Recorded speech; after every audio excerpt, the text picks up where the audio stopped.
you that are joining the man of God. It's a pleasure to have you one more time and joining in. I believe that God is going to do something marvelous today as you give God the praise, the honor, and the glory. In this time, in this season, I believe that we must understand that God wants us to pull closer to Him.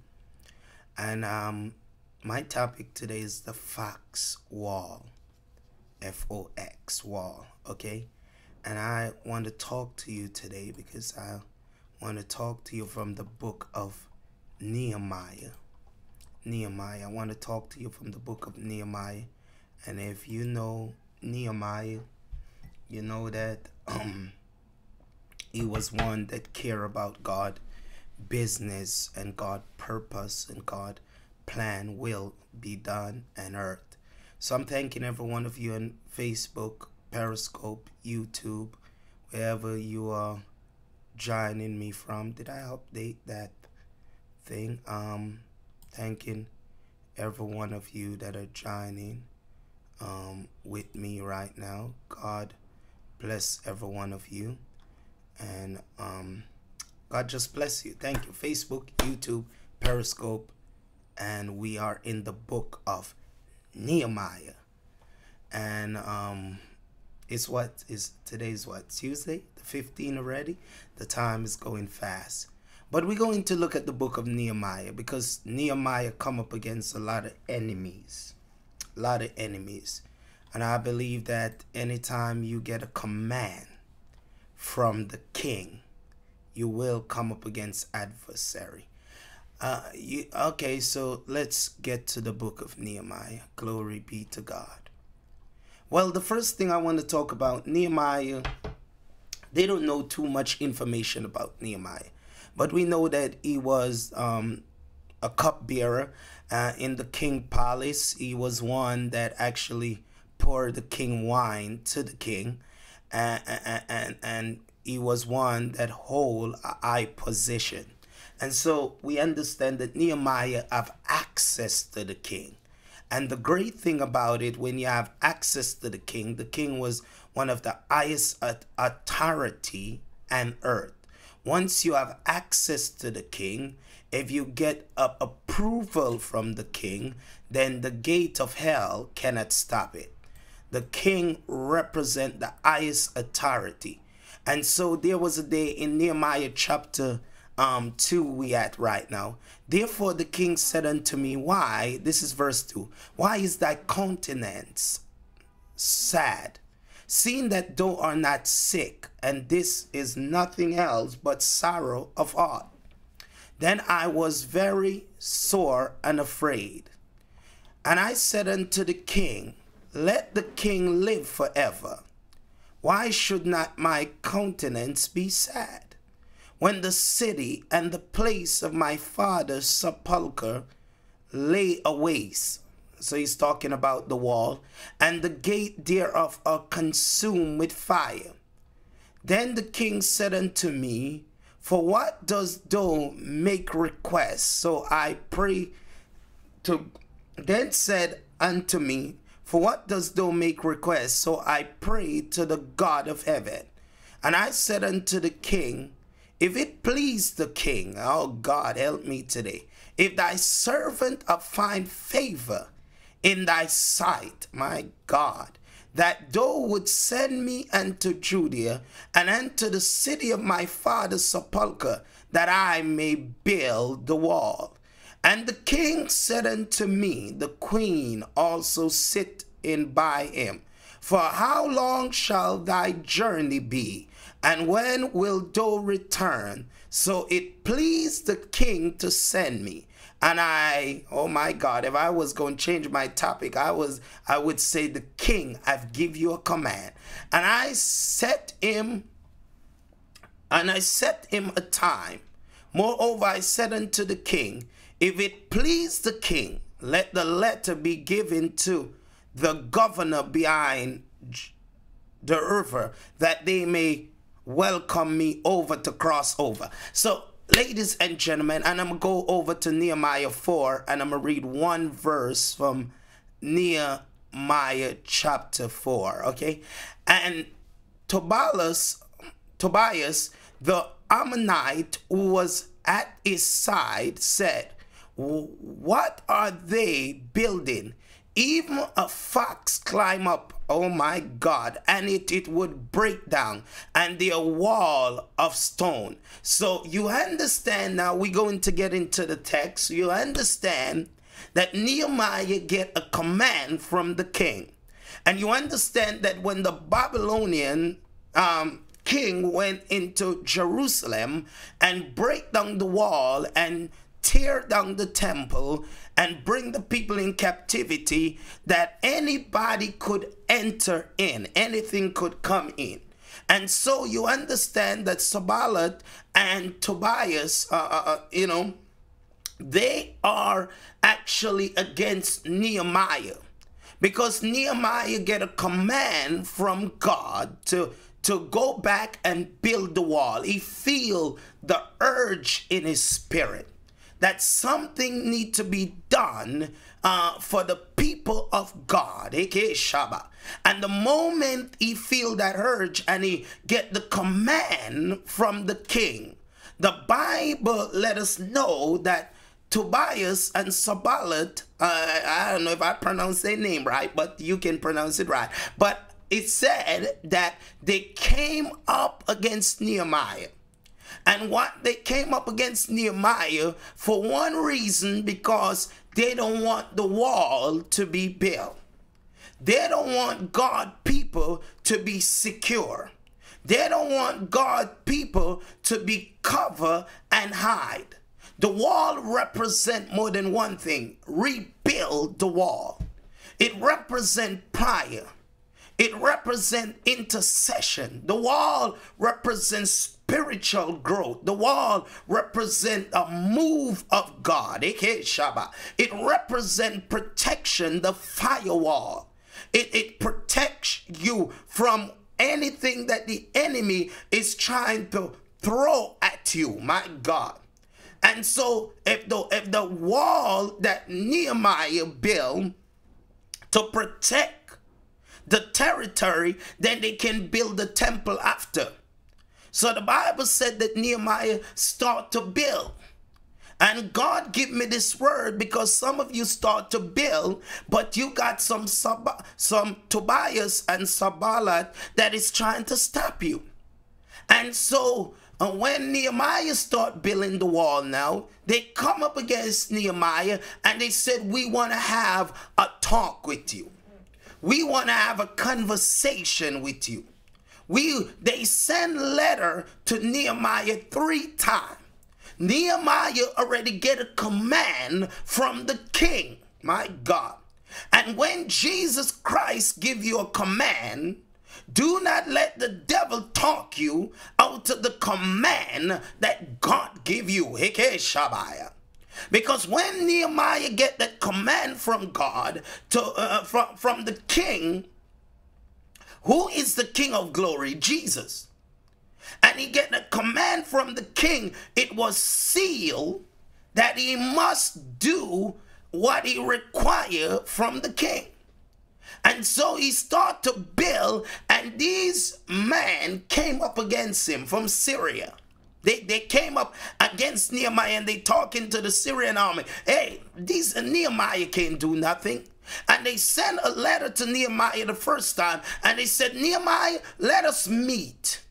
Nehemiah said, "No, I'm busy. I don't have time to come to you right now. I'm doing the work of the Lord." And they sent a letter the second time and they said, "Nehemiah, we heard that you are building up a wall for yourself and you are creating a kingdom for yourself and you are an appointed prophet to prophesy. Nehemiah, we know what you're doing. You are doing evil and we are coming against you." Just because Nehemiah said, "Well, you can say what you want to say, but I have a command from the king. And I'm going to keep on doing what the king tell me to do until I finish it." Shabbat. And so now they said to Nehemiah, "If a fox fox climb up on that wall that they building, that wall will fall down. If a fox climb up, if that little animal jump on that wall will fall down. How many of you the enemy told you what you're doing for God? If a fox go up on that wall, the wall will fall down. If a fox pass that wall, the wall will fall down. If a fox came around that wall, the wall will fall down. But the Bible said in Nehemiah chapter 20, chapter 2 and verse 20, I should say, then answered I them and said unto them, the God of heaven, he will prosper us. My God. Did you get that? Nehemiah write back to Tobias and Sanballat and said, listen, the God of heaven will prosper us. Therefore we are his servant, and we arise and build. We arise and build. The God of heaven will prosper us. And the enemy tried to distract, my God, break Nehemiah focus, take Nehemiah off the road that he was focusing on. But Nehemiah was so focused on God's purpose and God's plan, the wall is going to build. My God. Well, we don't want the wall, Nehemiah, because we could run in Jerusalem and do whatever we want to do. We could just go over there and push God people around, take all that God people have and just push them over. But the wall, Nehemiah said, if we have to fight to build this wall, we're going to build it. If we have to fight to stand against the enemy, we're going to stand against the enemy. No more the enemy will push in and run in and take over. The wall must build. And so if God have give you a command and God have sent you to do something for him, don't make Tobias and Sanballat talk you out of this thing. Because what they are there to do is to distract you. What they are there to do is to actually make you feel like God is not with you. And the Bible said when Nehemiah finished build the wall, they also put on the gate, my God. And they give God thanks because the wall was finished. Let me tell you, ladies and gentlemen, that God have called you in the kingdom at such a time like this. And when God give you a mandate or God give you a command, God know that you was going to come up against some Tobias and Sanballat, whatever you want to call them. You're going to come up against them. But God said, be strong. And while they are talking, while your enemies fighting you, do not look at your enemy. Talk to the God of heaven, aka Shabbat. Because the God of heaven understands all things. My God. What the Bible said, the weapon of our warfare is not carnal, but is mighty through God, through the pulling down of stronghold. What Nehemiah was going through, it wasn't a carnal weapon. It came out in the form of carnality, but it was a weapon that the enemy sent against Nehemiah for him not to build the wall. All of your enemies that trying to stop you from building the wall, your spiritual life. May I get a little deeper? Because your spiritual life is a wall. My God, my God, my God. The computer got something, I think they call it the firewall. And it's actually a wall to protect your computer from virus, my God. It's also a wall that actually help you protect you from bad website and virus website. Okay, Shabbat. And so you got to understand why you've been going through so much. It's because you've been building a wall. Anytime you start to build your spiritual life, the things that been broken down in your life, and you said, I'm going to pick them back up. Oh, Shabbat. I'm going to pick up back the stone and I'm going to put them back together.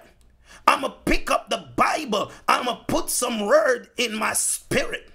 I'm going to pick up the song book and I'm going to sing unto God. That's the spiritual building. You start to build your spiritual life.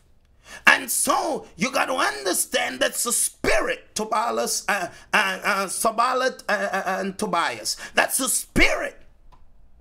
And the spirit is saying, I want to stop you from accomplish the purpose and the will that God put in your life. So if I break down your wall, I can come in at any time. I'm preaching today. If you don't say amen, I'm preaching. If I break down your wall, I can come in when you're sleeping. If I break down your wall, I can come in when you are not in God. But once you got a wall, you got a protection. You got a covering. And so the enemy hate when you build up your spiritual life. Because now you got a wall of protection. Devil, you can't come over here. You get shoot down before you come over here. Devil, I'm on my knees talking to Jesus. Devil, I see you from 1 mile and 23 miles. You build a wall, Shabbat. But without a wall, you become spiritually dry. You become spiritually dead. And the devil come in, work on your mind, and just go back out. Come in, take your money and go back out. Come in, take your property and go back out. Come in, take your spiritual inheritance and go back out, because you did not build back the wall. But when you start building back the wall, the enemy gonna try to make you believe that God is not with you. The enemy gonna try to make you believe that God is not gonna help you. The enemy gonna try to make you believe that this ain't gonna come to pass. But you have to pray to the God of heaven and said, oh God, strengthen my hands. Do not allow the enemy to overpower me. The wall must be built. Oh, Shabbat. Spiritual wall. Once you build the wall, the enemy, have to come through the gate. Oh my God. You don't understand me. And for him to get through the gate, I'm talking today. Some of you ain't saying amen. But for the enemy to get through the gate, he have to go through the guard. So once you don't have no wall, the enemy just push in and take everything. And that's what happened when folks don't have a spiritual life. What must I do? Pray again. Keep on building. Should I? That God can get the glory out of this one. No more the enemy will overthrow us. No more the enemy will deceive us. No more the enemy will try to take over our life, because the wall, build the wall of Jerusalem again. The wall of pride. Say if a fox come up on the wall, it will fall down. Everything that they speak against your life. Oh yeah, the enemy is fighting today. I told you. Somebody's saying they not hearing no sound, but the enemy tried to knock me off a while ago, but I ain't worrying about him. Everything that the enemy tried, there are 3 aspect of prayer. There is the weapon of intercession as one principle of prayer. The second principle is the weapon of warfare intercession. And the third principle is actually ministry of deliverance.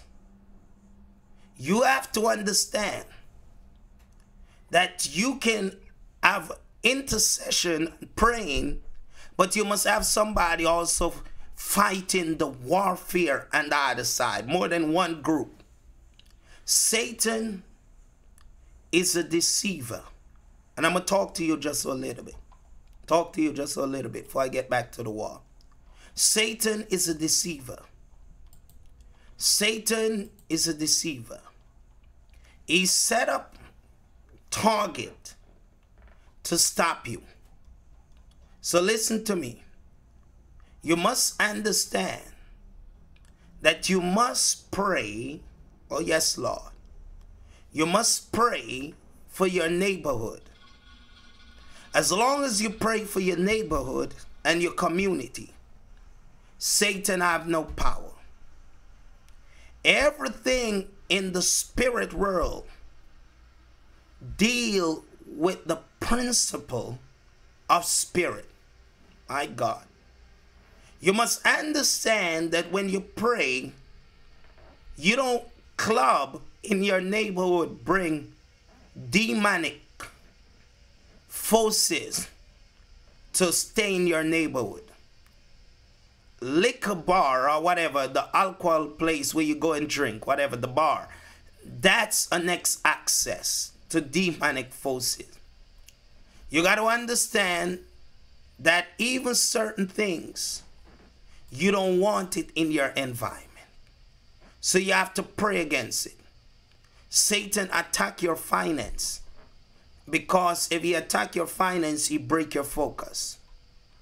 There are many things that the devil do to try to stop the children of God. But you have to be focused like Nehemiah. Good evening. I know I was on before. My video broke. The devil make it something happen. It just disconnect. I don't know. Maybe the devil from hell.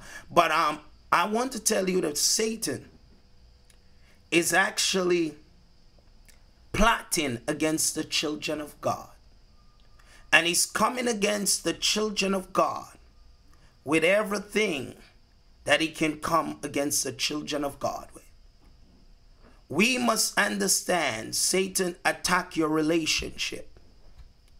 Why would he attack your relationship? Because if he attack your relationship, there a broken relationship. Satan know that God designed marriage. And once Satan do not fight, I must say this, Satan do not fight against gay, because that's not marriage. That wasn't ordained by God.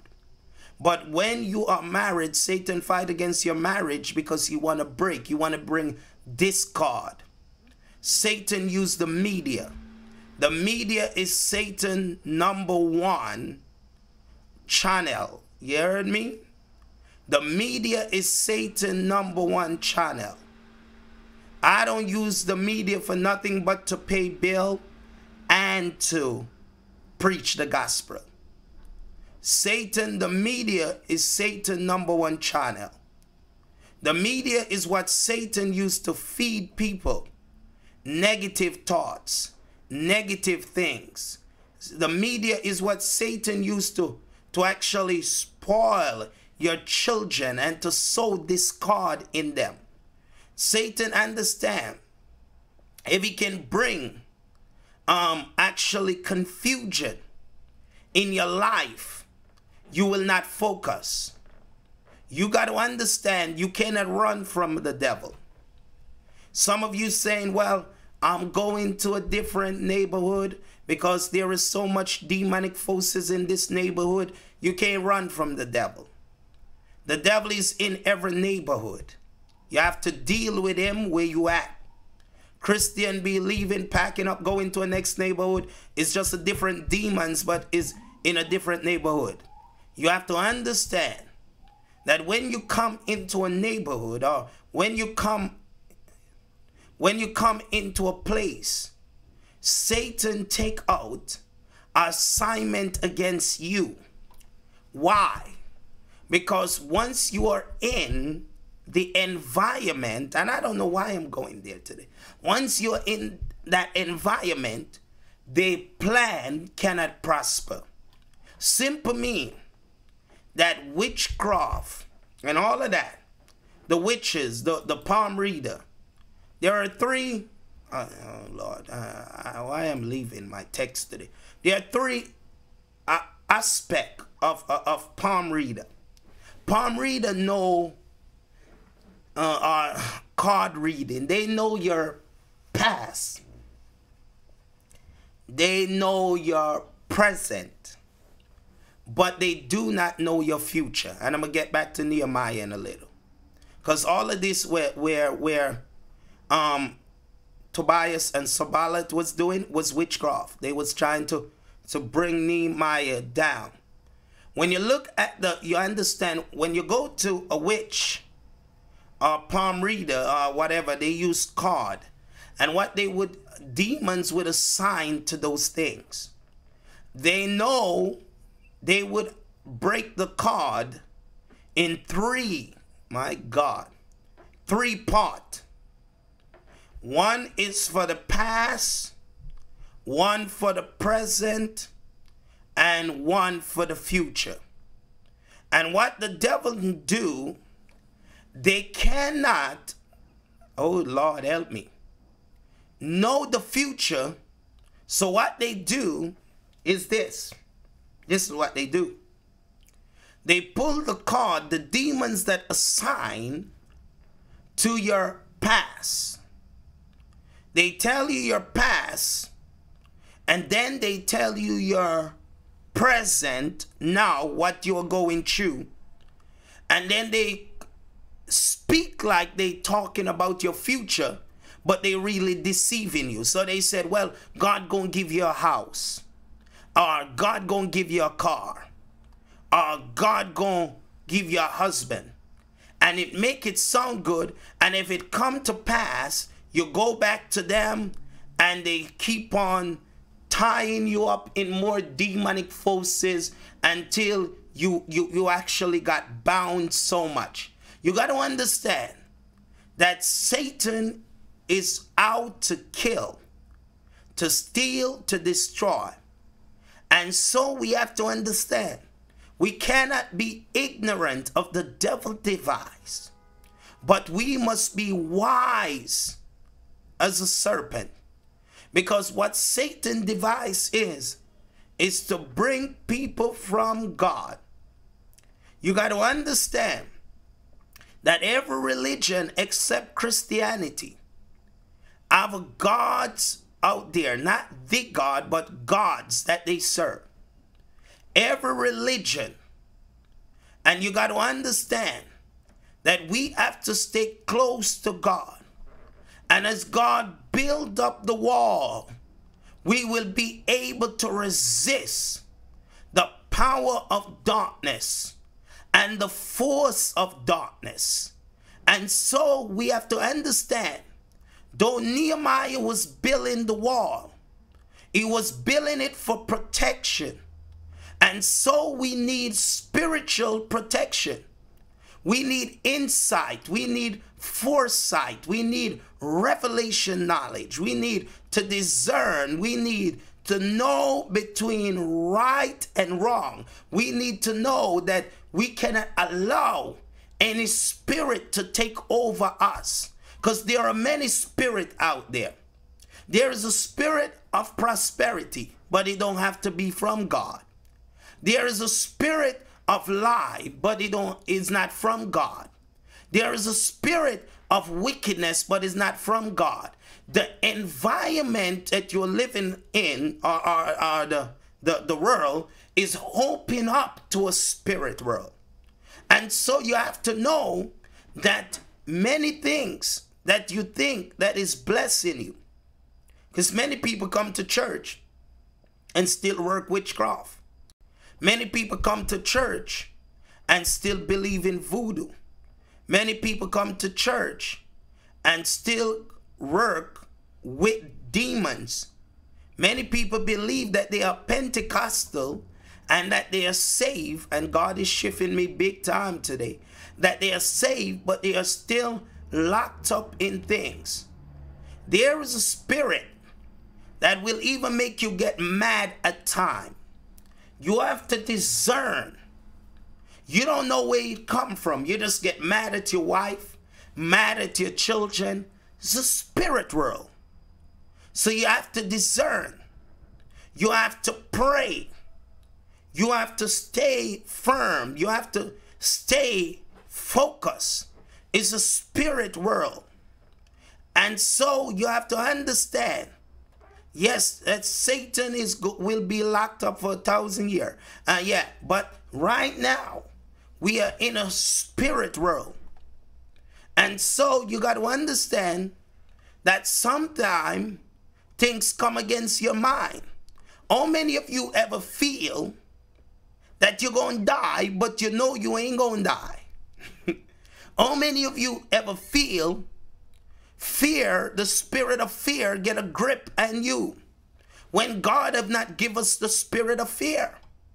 How many of you ever feel that something is fighting against you in your environment? Because it's a spirit world and you have to be spiritual, my God, to understand. That's what Nehemiah did. Nehemiah understand that the, may I deal with the spirit world today? I don't know why God shifted me. But Nehemiah understand that that spirit that was with Sanballat and Tobias, they want to kill Nehemiah. That was a spirit that want to kill Nehemiah. There are the spirit of Jezebel, and everybody talk about Jezebel. Well, we don't want no Jezebel in the church. But you have to deal with also the spirit of Delilah. And Jezebel work with Delilah. Jezebel and Delilah go together. Oh, may I talk about that? Because Jezebel is a spirit of disobedient, is a spirit of witchcraft, is also a spirit that under you is a religious spirit. Jezebel, but you have to understand, how do Delilah and Jezebel work together? You have to understand that Delilah is a seduction spirit. It seduces you. So if we're going to deal with Ahab too. So if Delilah seduces you, then Jezebel can take over. Delilah is a fornication spirit. Delilah is an adultery spirit. Delilah is a sexual demons. That's the spirit of Delilah. But the spirit of Jezebel, you got to understand, you cannot have a Jezebel without an Ahab. My God. And some of us been dealing with the spirit of Jezebel too long and talking about the spirit of Jezebel, that we never deal with the spirit of Ahab. Without Ahab, there can't be a Jezebel. So Ahab is the one, my God, that allowed Jezebel to take over. My God. And Jezebel is not a man or a woman, but you got to understand what Delilah do. It seduce you, and then it make the spirit of Jezebel come in and take you over. And when Jezebel come in and take you over, nobody can tell you nothing. That's the spirit of Jezebel. It always think that is right. That's the spirit of Jezebel. Jezebel is very controlling. That's the spirit of Jezebel. Jezebel is want to always be in charge. That's the spirit of Jezebel. As long as you feed Jezebel with what Jezebel want to hear, you and Jezebel can be friends. That's the spirit of Jezebel.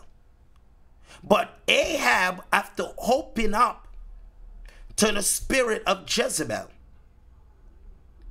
so if there is no spirit of and so how do you say that Ahab have to open up?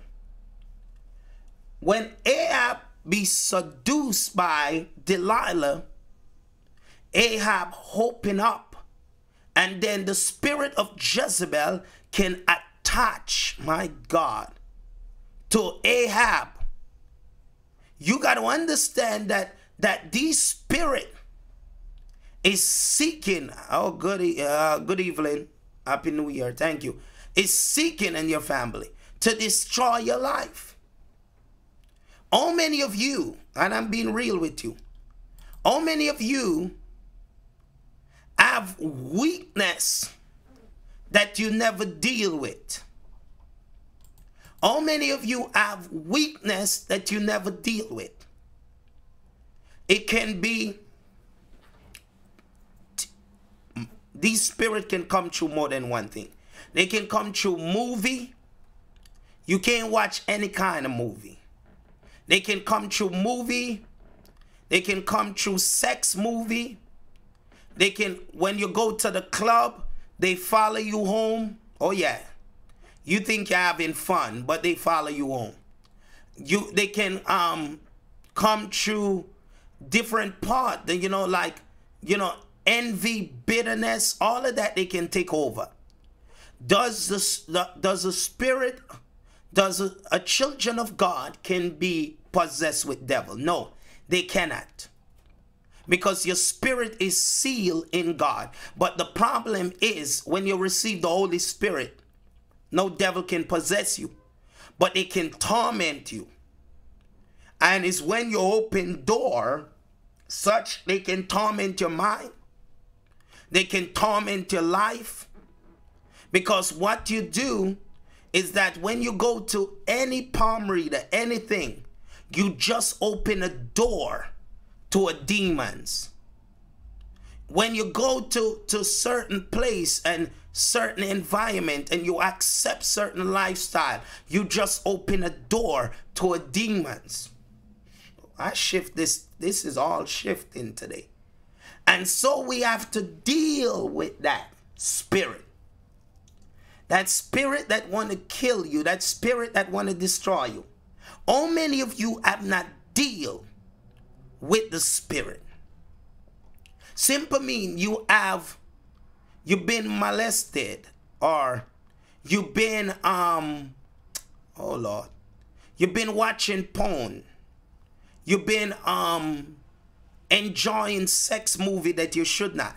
You've been you go to witchcraft and you just repent, right? You just said, Father, forgive me, and thank you, Jesus, I'm forgiven. That's not dealing with the spirit. Yes, God forgive you, but there come a door is still open to the spirit world.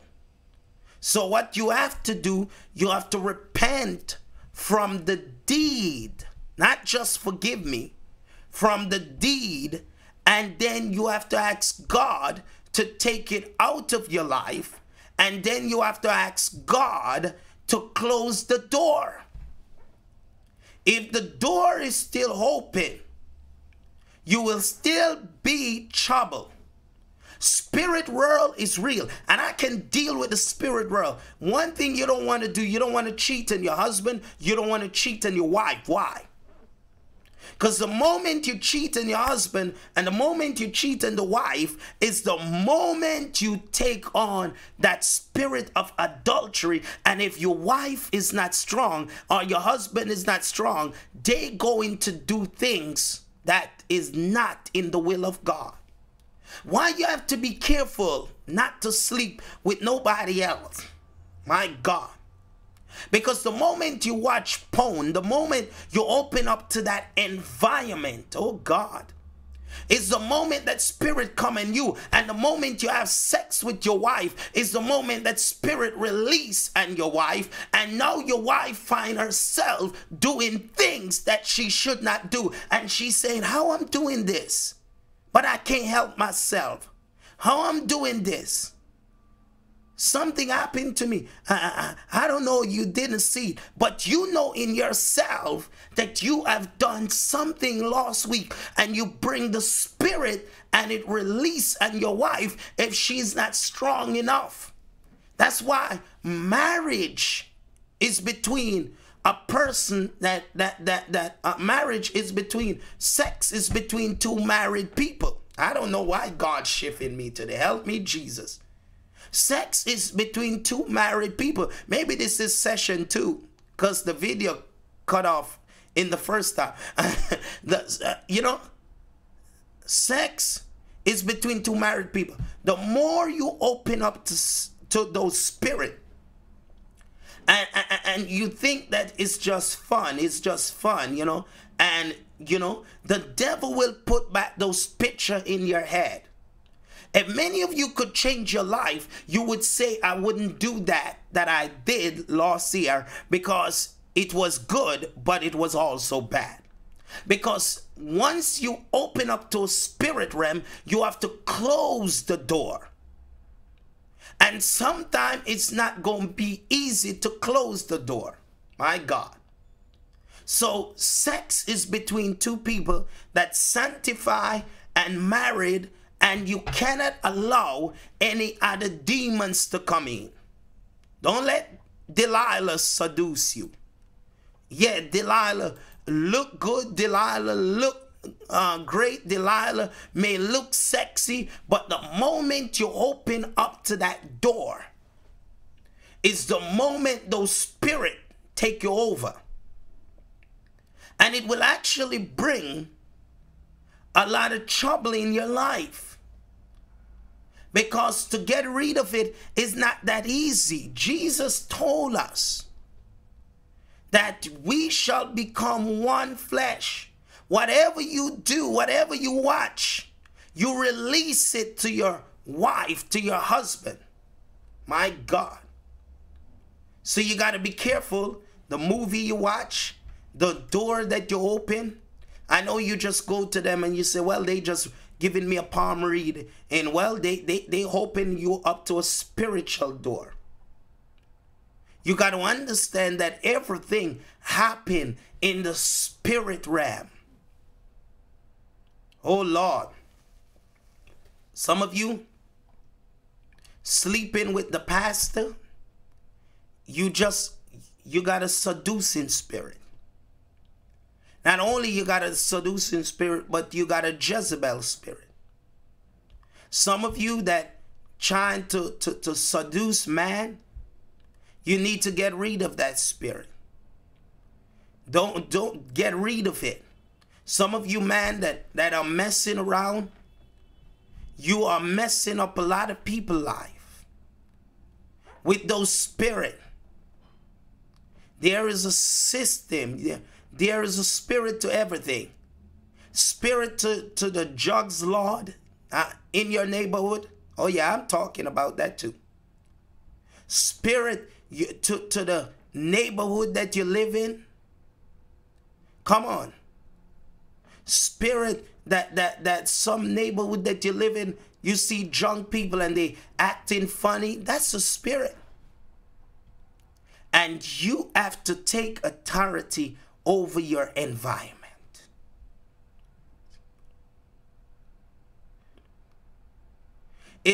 Somebody said, my son. Yeah, it's very demonic. Yeah. It's very demonic. There are demonic things. You know? And I may tell you this, that this morning I got a dream. I wasn't going to tell you. But I got a dream. I go to bed and, I pray. Go to bed. Sleeping, because I don't go to bed early, because I know when the witch pray and when the devil pray and when all them pray. Because don't think I'm not going to be sleeping at 12. I'm not going to be sleeping at 1. I'm definitely not going to be sleeping at 3 or 4. So anytime you will catch me sleeping, well, it must be a couple hours in the morning, because I know certain environment you can't take it like.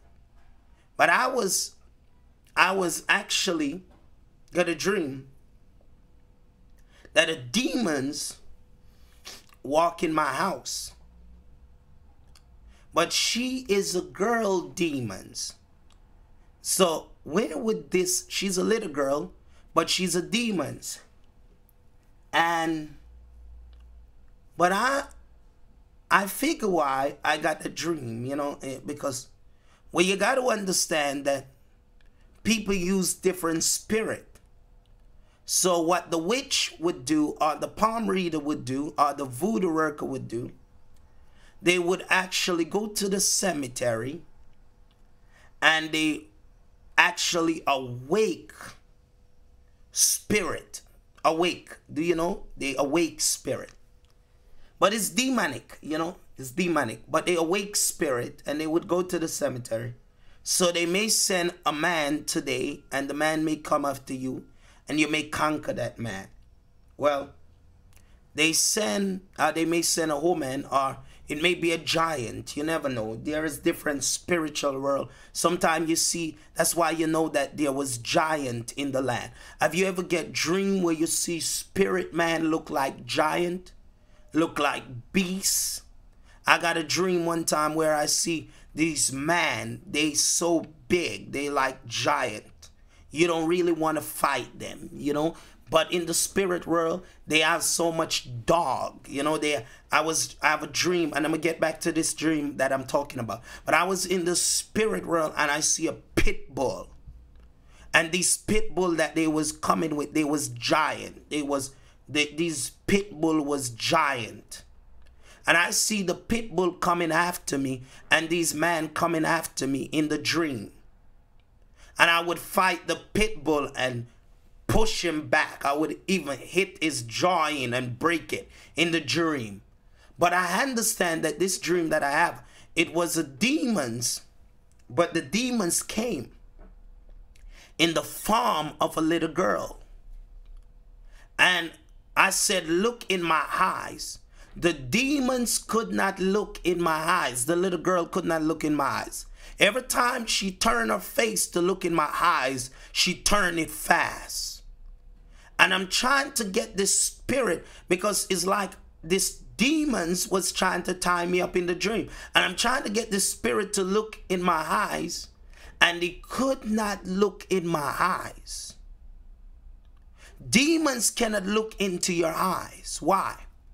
Because every time they look into your eyes, they see the fire. The eyes is the light of the world. You got to understand, Jesus said, if your eyes become darkened, then greater is the darkness in you. Your eyes got a light in it. So she could not look into my eyes. But I was pressing in the dream, and I run over where she at. I push over and I start choking that little demons, and I popped out of my sleep. I wake up. It was so real, and I just start praying. And my wife said, well, I don't feel like sleeping. Well, and she said, well, I don't feel like sleeping. Something is wrong. I said, well, something is wrong. I know something is wrong. And at the same time, we went and start praying. We just start praying. 4 o'clock. We don't care what time is it. 5, 6, 2, we gonna pray. We just start praying. And the moment to start praying, she fell asleep, and she got a dream that later on there was also demons. That's what she was telling me about a dream. We cancel it and bind it up. Where demons in Jamaica trying to enter into her mother's house, and her brother got the same dream. So let me tell you, that dream is relevant. And they was telling these demons, you have to leave, and the demons didn't want to leave, and they take out a knife, and there was a war, you know, against the demons. So demons is real. I'm not telling you something that I don't experience. I experience it. I experience demons is real. Some of you been sleeping and you feel something suffocating you. Have you ever been to that place where you can't wake up? You trying to wake up, but you can't wake up? It don't happen to me no more. But it used to. But I bind it, I curse it. But have you ever been in a dream? It's like a dream, but it's not a dream. But something is holding you down. That's the demons. You have to understand. They cannot look into your eyes because fire is in your eyes. Yep, I do. Yep, I do. Your follower of God is saying, everybody's saying it. There are things that trying to take over your mind. Let me deal with it, the next part. There are demons that run over your head. Oh yeah, may I say that? You don't believe it? Have you ever have anything you feel? You just feel something strange crawling in your head. That's a spirit. Deal with it. Bind it. Rebuke it. It's a spirit world that we are living in. My God. How many of you ever feel this is the demons that come to have sex with you? And they come in two forms. Matter of fact, more than two forms. But I can give you, because, you know, I'm not giving you things that I don't been through. So I'm telling you that when they come, you will know. The demons have different way. One way that the demons come to you, and this is the way. The demons will reveal to you in a dream, show you naked person. And the person is naked, and the moment he disguises himself, oh yeah, into the form of a woman or the form of a man. Many of you will think it's a woman if you're not spiritually strong. And the moment you start in the dream, your spirit will be pulled to that thing, and you will start sleeping with that thing, and then you wake up out of your dream, and no, before you wake up, it turned into a man. It will also turn into a beast. My God. The next thing is the demons will actually come to you in the form, if you used to, and I'm telling you, I'm giving you an example. If you used to watch porn, if you used to watch sex movie before you come to Jesus, the demons will always bring a sexy woman in your dream. Listen to me, unless you break the curse. I'm telling you. And I'm not telling you things that don't happen to me. And he would bring two women, and you will even see them. And by the moment you go over and you start making out with those demons in your dream, you wake up, you find out that it wasn't a real thing. It was a demons. And some of you even have wet dream when you get up, and you have to get up and go in the bathroom, and you're saying, where is this coming from? It's a demons. You must understand that you have to break these stuff. My God. So, you know, demons also bring picture. Bring picture. And so let me deal with this. The picture part is that when demons bring picture, is for you to, for your body, oh my God, to start acting up. Oh yeah, let's deal with this. Things that you wasn't thinking about. You will see naked man, naked woman in your dream. Listen to me. These things happened before I even get married. You will see naked man, naked woman in your dream.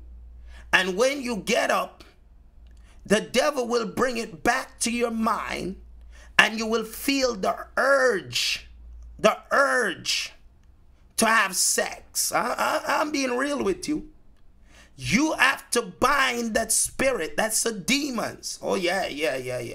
Folks don't want this to, Satan don't even want this to come out. Satan don't want this to come out. That's the demons. And so many of you are feeling, and so if you used to watch these things, these porn, these sex movie, it will try to bring it back to your mind. Demons. Demons. Demons. Have you ever get up and you feel your mind is troubled? You can't focus. You can't think right. You can't do things. You become slow. Everything becomes slow around you. You're not moving the way you used to move. You're not walking the way you used to walk. That's the demons. My God. You can't think right. You can't think right. That's the demons. Can't think right. So you used to, first time you used to, let's say this. You used to wash the pot in 5 minutes and you cook the chicken in 2 minutes and everything, you know, it take more than 2 minutes, just get with me. But you cook the chicken in 20 minutes and everything done, and you in the kitchen, you're going all around. You don't even know what you're doing sometimes. You are under the spirit of demonic influence. That's the demons when you can't focus.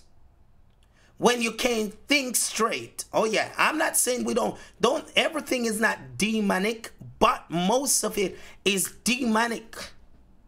You can't think straight. It's like your mind become blank, you know, blank, you know. It's like there come a blank sheet of paper in your mind. Everything just blank. Hallelujah. You have to understand the demons also follow you. And most time they will oppress you if you stay one place too long. Let me say this.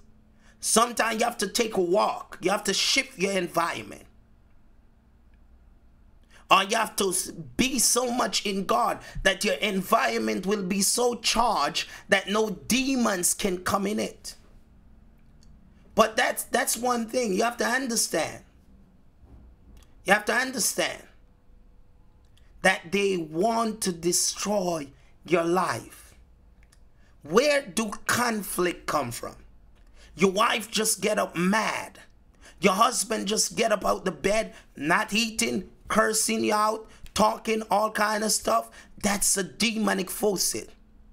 So what happened? Overnight, Satan worked at his mind overnight and he get up in a spirit of anger. You have to get up and bind it. You have to get up and bind it. If we are in a spiritual world and Satan is not working in the physical, then he's working in the spiritual.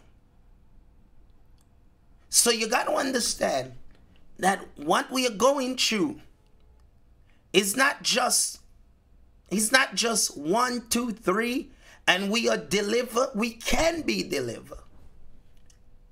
But you have to understand, in the spirit realm, there are rank. There are different dimension, different level. May I deal with this, that sometimes you don't understand. When I just got saved, God bring me into the supernatural, and you can even see spirit in the spirit world where they are actually in the heavenly. So every community, there is a demons assigned to it. Every neighborhood, there is a demons assigned to it. Every region, there is a demon assigned to it. And you have to understand, how do you know that?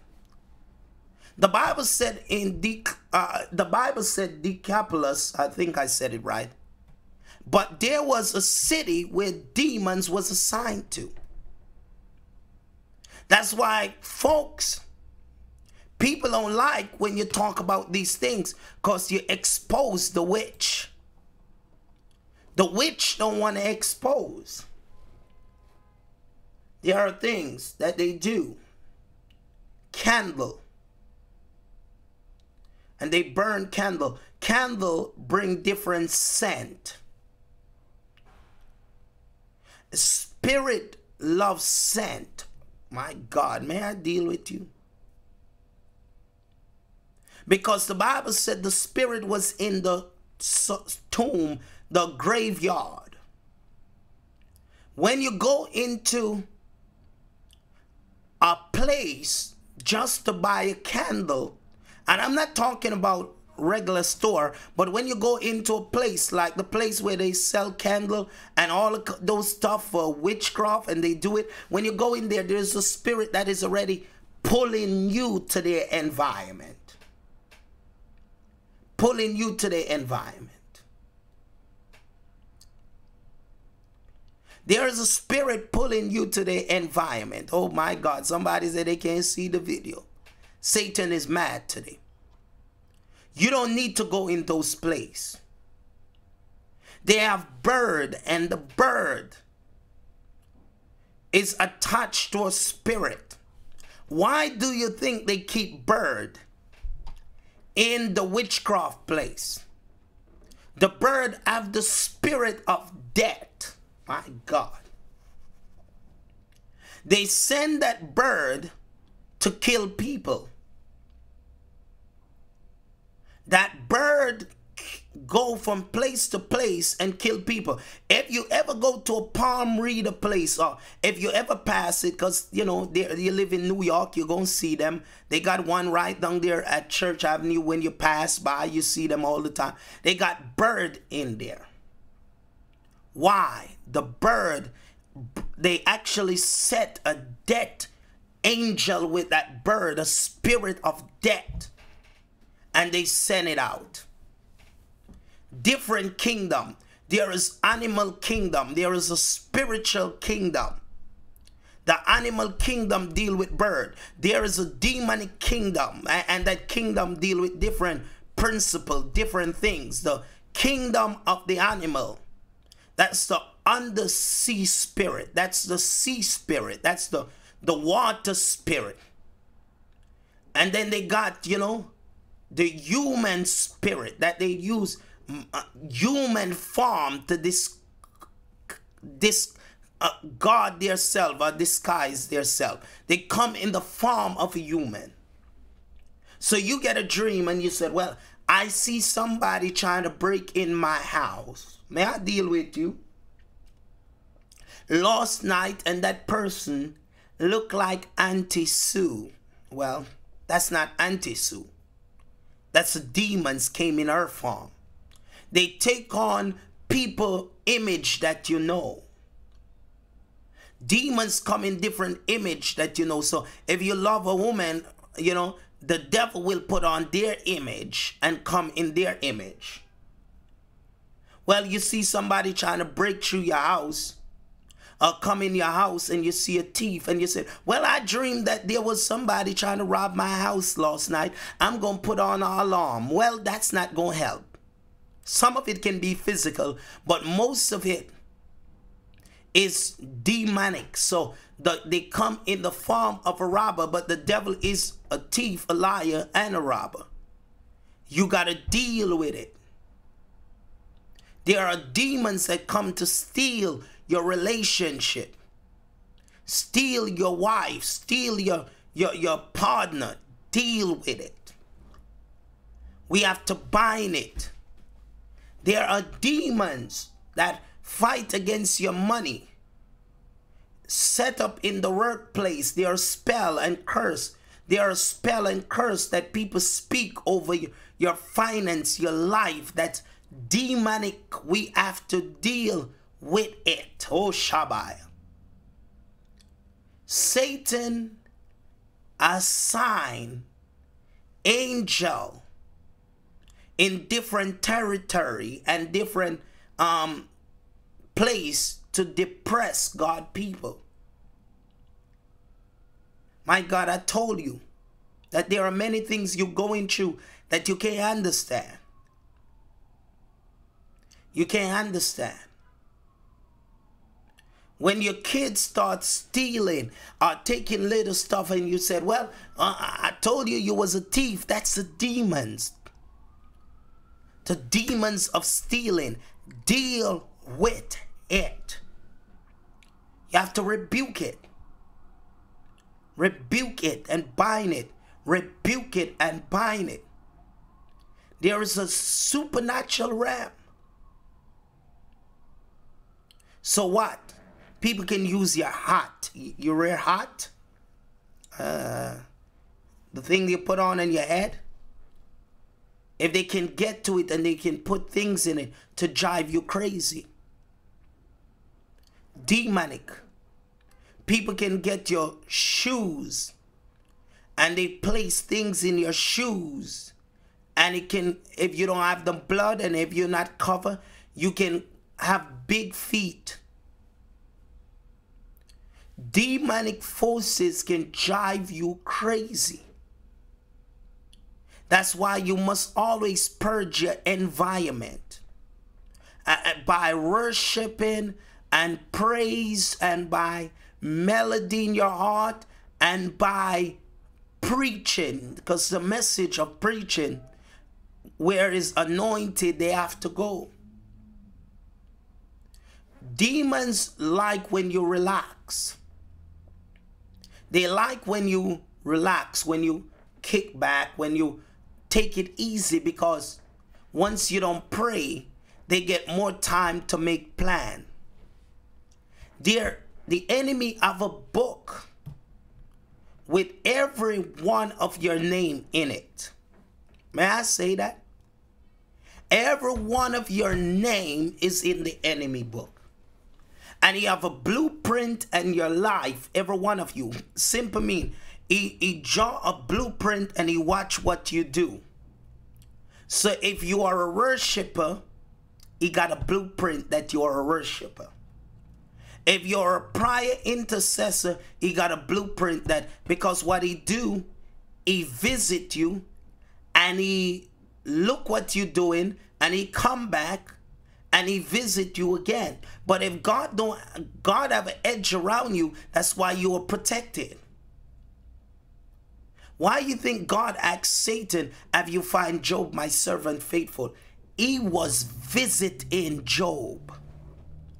Give him a visitation. And he looked.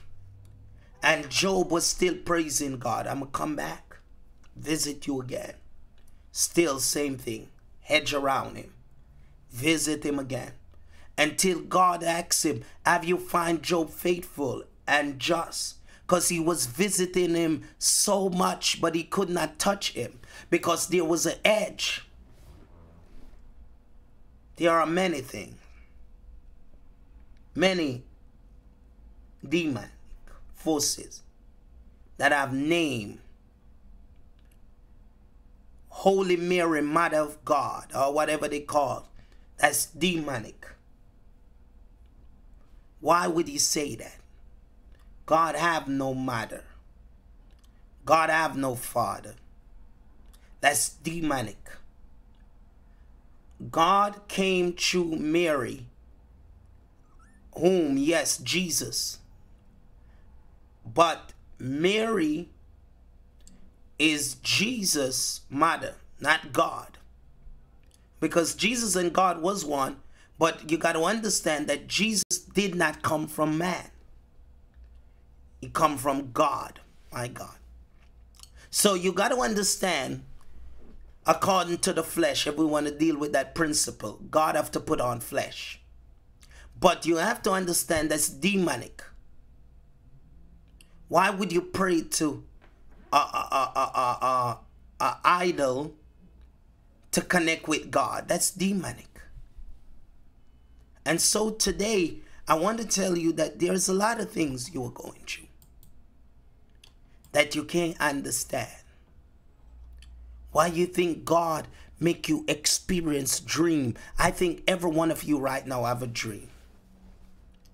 And see different things. Because God is making you experience the spiritual world. Oh yes, monitoring spirit, yes. God is making you experience in the spiritual world. That you will have enough revelation that when you see demons, you will know demons. Nehemiah. I'm going to leave off with this again. The spirit that want to kill Nehemiah was the spirit of murder, spirit of hate.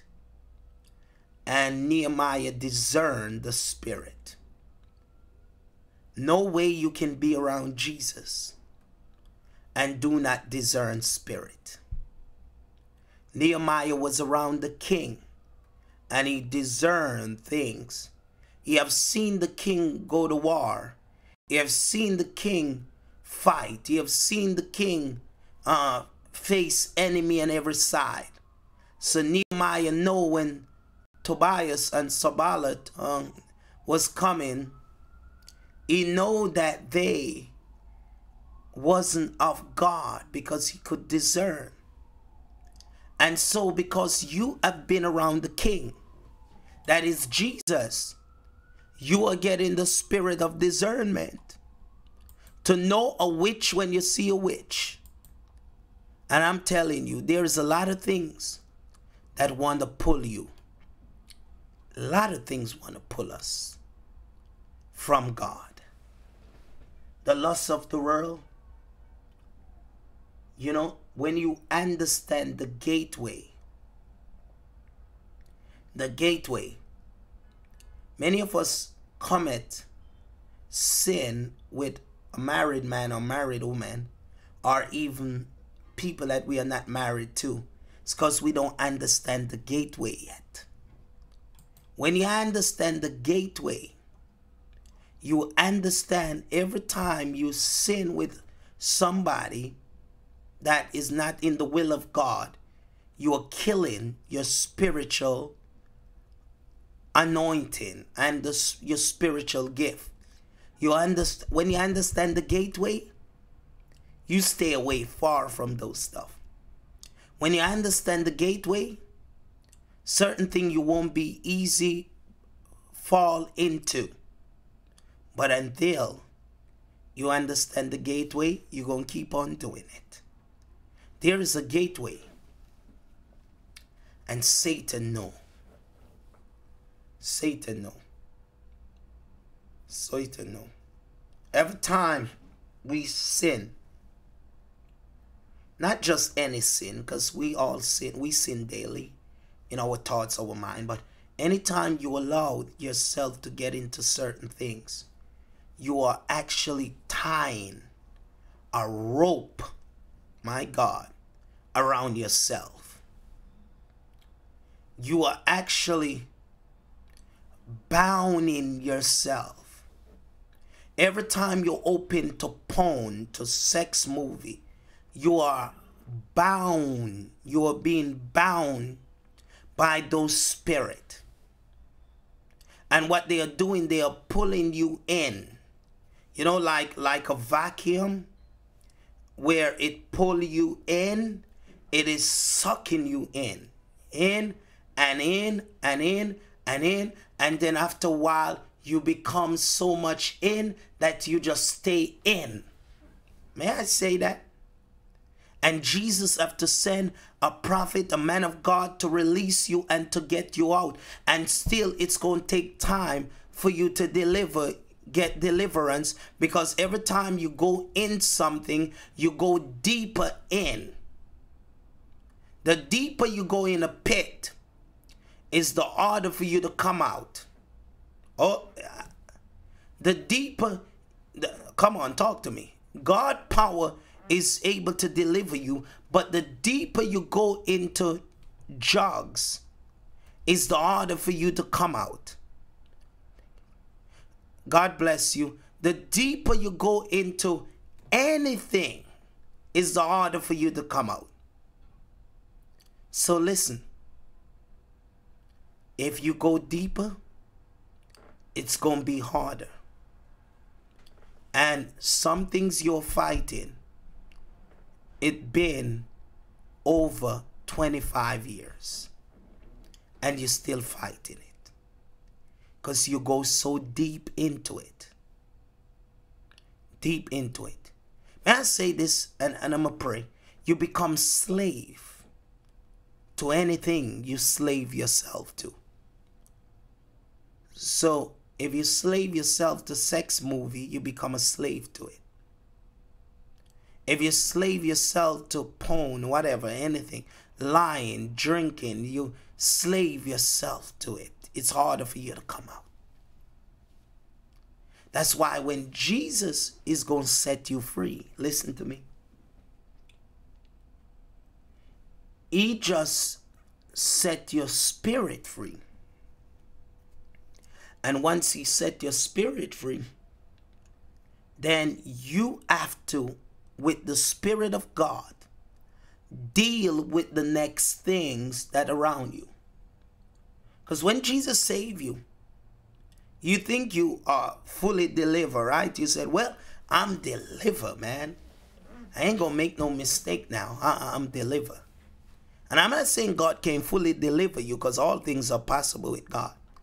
But after 3 years pass and 2 years pass, you find yourself going back to some of the things that you think you was delivered from.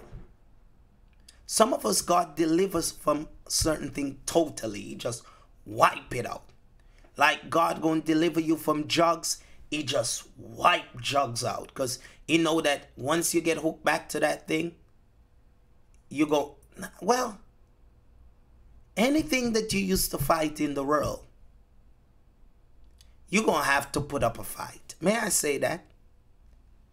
If you used to fight against porn, you will have to put up a fight. If you used to fight against drinking alcohol and getting drunk, you will have to put up a fight. But the good thing is that when you put up a fight and you defeat it by the grace of God, you still, the enemy is going to come against you with other things. Listen to me. If the enemy show you porn, and the enemy know that you deliver from sex movie, just for example, the enemy don't have to show you naked woman in the form of a movie, but he can show you in the form of the world. Simple this. So if you used to watch movie that make you sin against God, the enemy will send you woman that look good like the one that in the movie to make you sin against God. And for the ladies too. So you got to understand, the enemy have a lot of game, man. It's a lot of game. It's not what we think. We think that, well, once we get over one thing, we good. The enemy have a bunch of things where he tests you out with. You know, it's like, I'm going to see if you like chocolate. Well, you may not like chocolate. Let's try you with vanilla. Well, you don't like vanilla. Let's try you with something else, you know. You don't like that. I'm going to try you. I'm going to keep on trying you. Because what he's trying to find is your weak place, the weak spot. You know, weak spot. Weak spot. The enemy is like a man. When a man really wants you, listen to me, and you resist that man so much. And my wife was just talking the other day. But you resist that man so much, because we talk about stuff. And you resist that man so much, that man will play like your friend. Talk to me. I'm talking to anybody. I'm not hearing no hey man. That man would play like they are your friend. May I say it? So the devil is a deceiver. So listen, so that man come around, well, I just want to be your friend. Forget about it. I know you don't like me like that. Well, we can be friend, you know. We all friend. What's popping? Want to go out and you start eating with that man and you start, you know, having fun, and you said, well, I got a friend now. He's mad cool, you know. I can talk to him about anything, you know, anything. We are friend. We are just friend, you know, friend. We can talk, and you talk to him, and the devil will actually, I'm not saying the devil exactly do this, but he listen, you know, he listen, and to deceive the children of God. And so, you know, he come and talk to you and listen to you and you're having a good time, and then you say, well, this man don't really want me no more because we are just friends.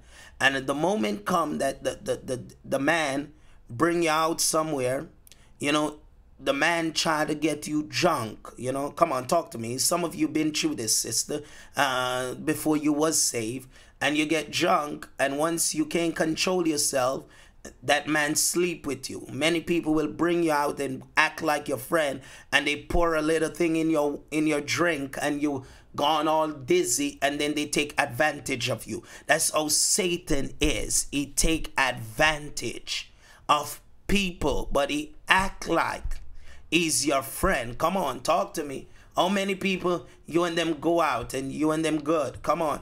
And you know, the man know he can't get you. He know, well, you ain't gonna give it up. He know that you are living holy. He know that you love God. He know that you walking right. So what he do? He carry you to the best restaurant and said, you know what? You turn your back, drop a little thing in your glass, and you start getting out. You knocked out, and then he take advantage. And then you said, well, you know, I can't do this. It was my friend. I'm sorry, but it was my friend, but I didn't mean that. You know, things just happen, and the devil come with all. The devil is like that. The devil is like that. The devil is like that. Satan will stay around until he get what he want to get, and then he leave.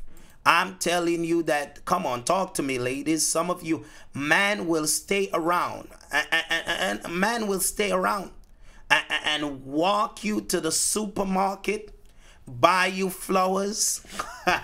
I'm preaching today. I know some of you ain't saying amen. Buy you flowers, bring you to the 5-star restaurant. Well, do you need a taxi? It's there. Do you need me to drop you somewhere? It's there. Well, do you need me to take you out? I'll be there in 20 minutes. And once they get what they want to get, he's gone. That's what Satan did. In the garden, that's what he did. Eve, Adam, may not be around right now. I want to talk to you. Let's talk. Eve, how your day going? Well, I'm here boring. Eve, well, you look so pretty, Eve. Adam don't admire you like how I admire you. Look how gorgeous you are. Beautiful you are, Eve. Look at you, Eve. You don't need to listen to God. Eve, I can show you a better way. I can make you have fun. I can actually bring you out right now. Let's take a walk with me. Let's take a walk. Let's take a walk. Let's take a walk. And the devil will take folks for a walk. Let's take a walk with me. Well, that tree is beautiful. Look at it. Man, look at that building. It's wonderful. Look at that. Look at that. Look at that. Oh, God. Well, that tree looks so good. Why don't we have a bite off that tree? You know, the devil will take the devil. You know, you got to understand, Satan is a deceiver. So he take the fruit and he bite it and he said, it tastes so good. My God, it tastes so good. Eve, you need to taste this fruit. Folks never think about it, but Satan, you know, he said, it tastes so good. And you know, it don't even taste good, but he make it look like it tastes good. Oh, Lord, it tastes so good. Girl, I'm telling you, you need a bite. And the moment Eve got deceived and bite that fruit, do you know that Satan leave the moment that Satan deceived Eve? The moment Satan deceive us is the moment he go in a corner and start laughing. The Bible called the devil the accuser of the brethren, the accuser of every one of you. Every one of you, Satan accuse you for something. I don't care how holy you live. He go up to heaven. Look at her. Look at her, God. You love her? Look at her. She's in the bed right now with that guy. You still love her? God, Oh, I don't know, but I get that message this morning. And it was about God loving even the prostitute. I may talk about it the next time. But God still love you. Satan know what to do to bring down God people. And God people know what to do to actually fight against the kingdom of evil is obeying God. Is obeying God. The more we obey God, is the more we will destroy the kingdom of hell. We will destroy the kingdom of hell. We will destroy the kingdom of hell. So get closer to God and let the devil get out your way, because he's a deceiver. He's a deceiver, man. He's a deceiver. Satan is so deceitful. He said, well, you can't have Bible in the school, but you can have, book about demonic forces and demonic system. You can't teach your kids can't pray, but people have legal right to say what they want to say and do what they want to do. Satan is a deceiver, and what he's trying to do is let our nation don't accept God. And we know that we're going to pray for America, and we're going to keep on binding these demons, and we're going to keep on binding these principalities over our nation, because we will not allow the devil to oppose us and to oppress us and to depress us. And we know that God have ordained it. Marriage is between a man and a woman, and nothing can change it. I told you, the devil don't look marriage. The devil don't fight people that married. Like if you're a woman and you're married a woman, the devil don't fight you. If you're a man and you married a man, the devil don't fight you. Because that's in the devil's side, that's fate. That's a delusion. The devil don't see it as marriage. That's why you never hear nobody said, well, the gay or the lesbian or whatever is going through a fight with the devil, because the devil don't see it as marriage. The devil happy when they do that. That's a deception to the devil. The devil never have to fight them. That's why married people, real marriage people, go through so much fight. That's why so many people in America is divorced today, because the devil take out attack and marriage.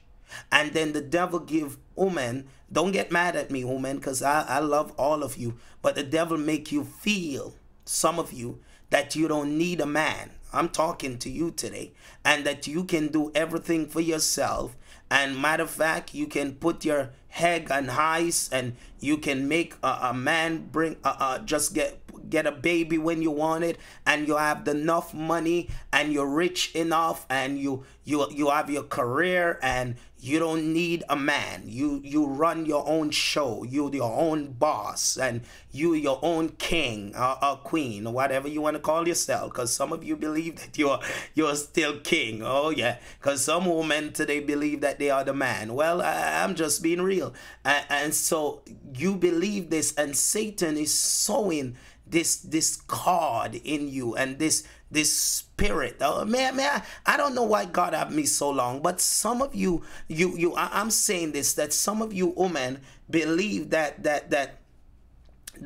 you don't need a man, but if you don't have a man, you won't have a seed. I talk to you. You may look at man and say, well, I don't need a man, but you won't have a seed. And if you don't have a seed, you will all die. May I say this? A man can't do without woman, but woman can't do without man. Because if you don't have a seed, you will die. Because, and who gonna come after you? And some of you are focusing on career and how to be rich. But let me tell you, having a child and having a baby can give you one of the most happiest thing in your life. Just having your little baby beside you.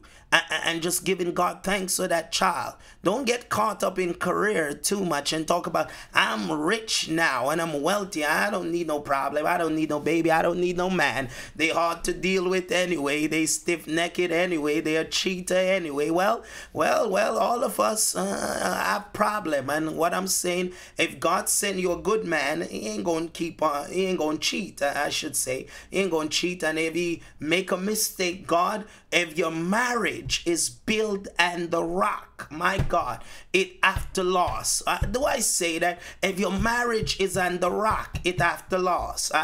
It will loss. It will stay together. Some of you may go through things, but if your marriage, what about the man? Well, the man, some of these men don't want a woman, but you know, we have to blame the man too. We have to blame the man too. But do you know that America, the nation, the world, forget it. The world today is that man have a cheating problem. And I'm not going to say that. Man have a cheating problem. Man have problem. Man just have problem. You know, we just full of problem. But, you know, but man can be faithful, and man is faithful, because I'm faithful, and man can be faithful. But you know, the problem is that Satan always fighting man, because once Satan break up the family and break up the relationship together, then he can have his way. You got to understand that Satan target is not now he take out the target against man. When you look through the Bible, man have problem. The only thing you got to understand, woman is a solution to man problem. I'm going to tell you this. Man cannot see himself. Sometimes man need a woman to actually, and I don't know. This is a long conversation today. This is a long sermon, a long preaching. But man need a woman sometime to see themselves. Because sometimes man is so much in themselves and so much in the ego that they never can see themselves. You know, man is hard to deal with, but woman is also hard to deal with. Man is wicked, but some woman is wicked. Be real with me. You know, and all of us have problem. But the Bible said a man can't love you until he find Jesus. And if he try to love you before he find Jesus, he's still going to have problem. Because Jesus set an example. He said, love your wife as Christ loved the church. You must be willing to lay down your life for your wife. You must be willing every time you see a woman that may, or I'm going to say may, look a little better than your wife because you've been with your wife for a while. And that's what the devil shows us all the time. When you've been with somebody for a while, look at that person. Some new chick in town. Come on, talk to me. Some new person in town. And the devil will show you that. You have to think about God plan and what God want. Because if you think about your plan alone, well, you will have your pie and you will have somebody else's pie. That's just part of life. But when you think about God's plan and you're saying, well, if God said this, and if I do this against God's will, I'm going to be in problems. So you will actually think about God's will more. You know, I think every one of us got some downfall, you know. And I want to tell you, don't matter how strong you are, as woman or man, do not go to a place of isolation with somebody unless somebody is with you, if you know that you like that person. You know, because we have problem. And the problem is sin. We have a sin problem. You know, sin problem. Man was made to chase. They always chasing until Jesus really change a man's heart. Man is like They're always chasing. They're always chasing after something. And so you got to understand that if they don't find God and chasing after God, they're going to be chasing after something else. Come on. And some of you women, you have to know that you are a woman. You know, not because you work more money. Thank God for that you work more money. If you work more money, I can get some of that money, babe. Well, if you work more money, that's good. I can buy some Gucci out of that money too. But you know, but I'm saying not because you're working more money, that mean man must not play their role. Man have a role to play. They are the priests of the house. Man have a role to play. They are the priests of the house. They lead you in prayer. They're supposed to be guiding the house, providing for the house. Well, I'm not saying that sometimes they won't fall in financial difficulties. Both of you have to provide, and you know, one of you maybe he can't work, he's sick, and you have to provide. God, I understand that. But man was called to provide for the house and to love their wife as Christ loved the church. It's easy for you because what Jesus said for women, well, all you have to do is submit. So if you do your part, woman, well, the man have a other part, because the man have to love you when you're mean. The man have to love you when you're going through your time of struggle and you come bitter and you knock the man up the head.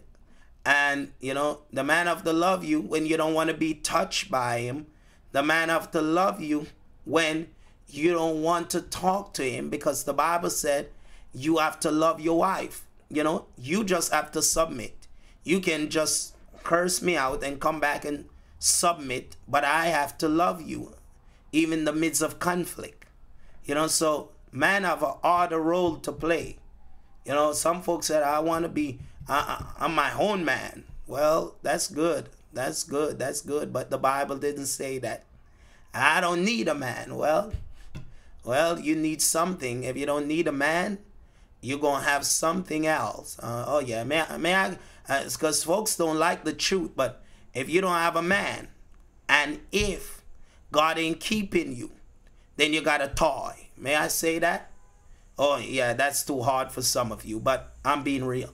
So the problem is that you need God to keep you. And you also, if God give you a mate, you need to love your wife, husband.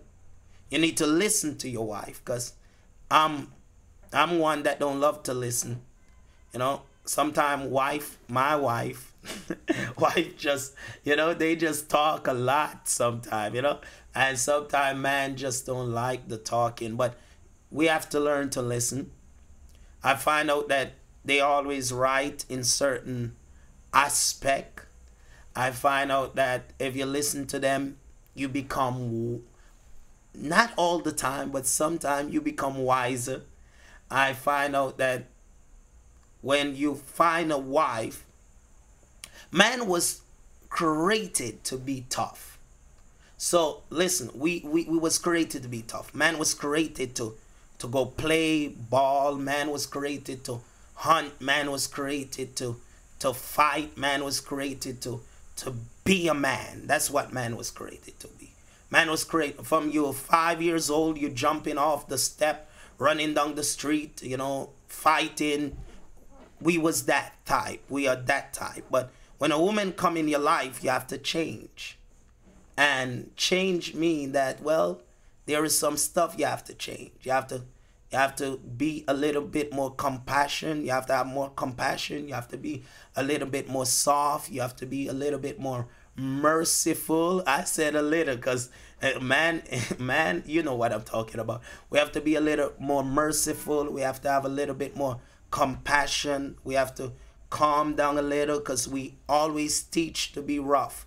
You know, your daughter always taking care of the doll, cleaning the house, being with mommy, being nice. We don't think about that. You know, man don't really think about something. You know, women got a softer part to them, and women can become bitter, and that's what happened. If you don't understand man, you become bitter, because man have this about them. Man can just, you know what, people call man that they are dog, but man, it's like we don't really, when we meet a woman that we love her, okay, we really love you. If we said we love you and we love you, we really love you. If we don't love you, then it's not, it's just, you know, you have to know when it's real love, you know, because people can say they love you, but they just love you for what they can get from you, and that's not really love. But there is, well, I'm thinking I'm on the talk show now. What? I think I'm on a talk show right now. I need to create a relationship talk show. But there is a man can just do things that have no feelings. You know, we don't really, I don't know.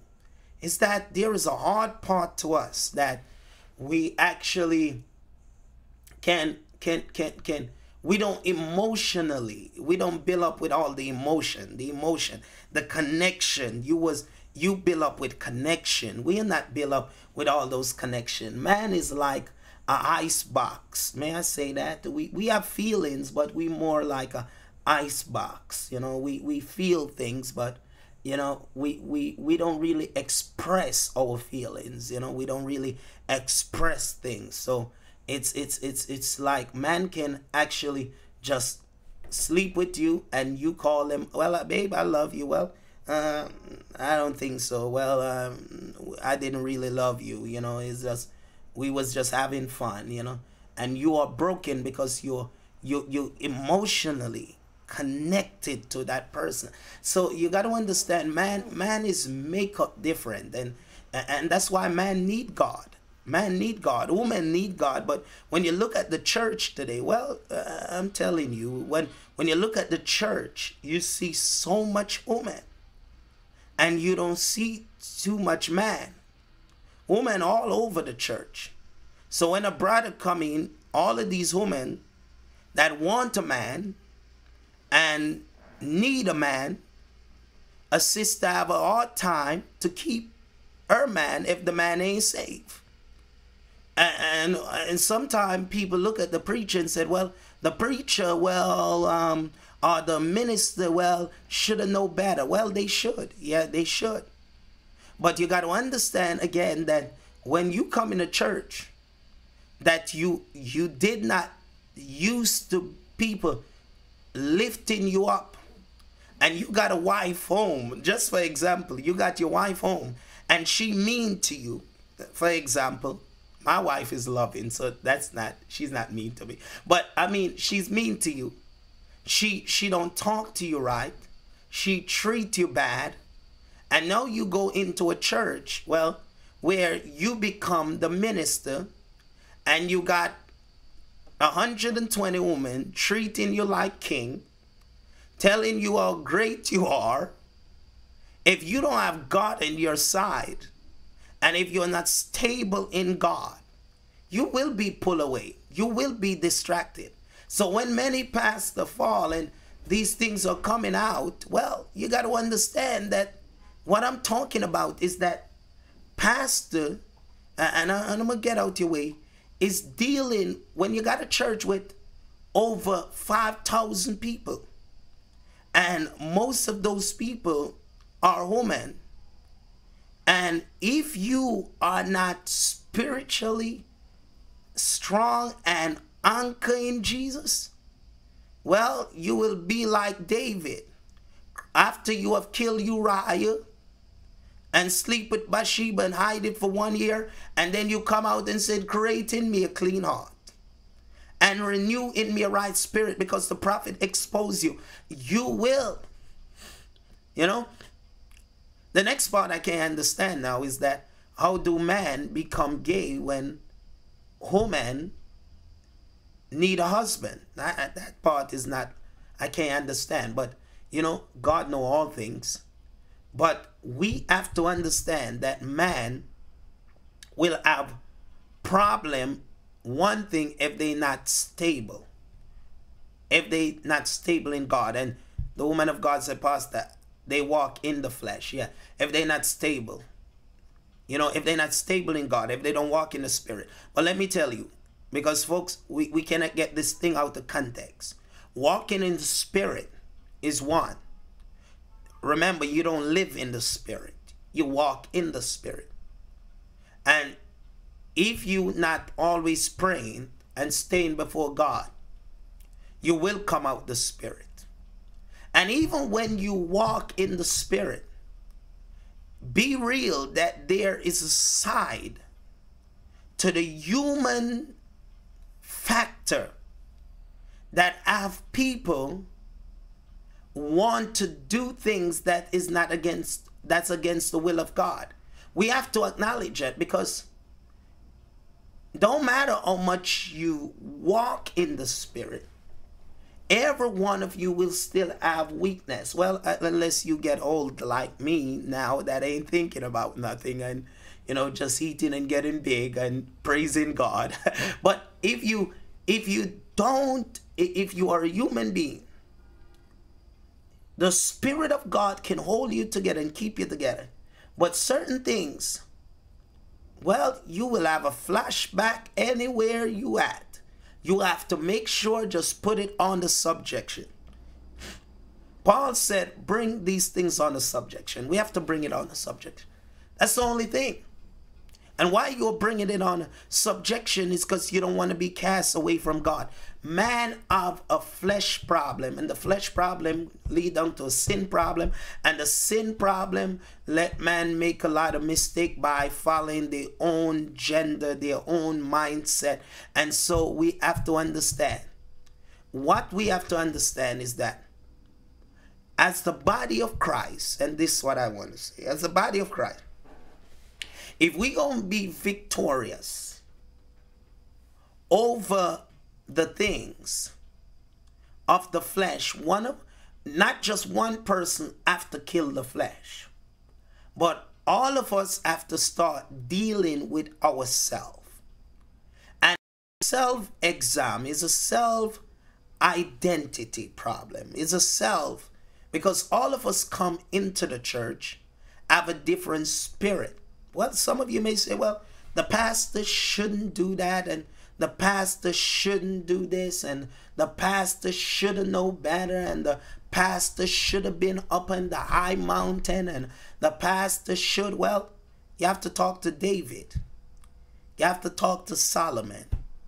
You have to talk to all of these men in the Old Testament that shouldn't, but they did it.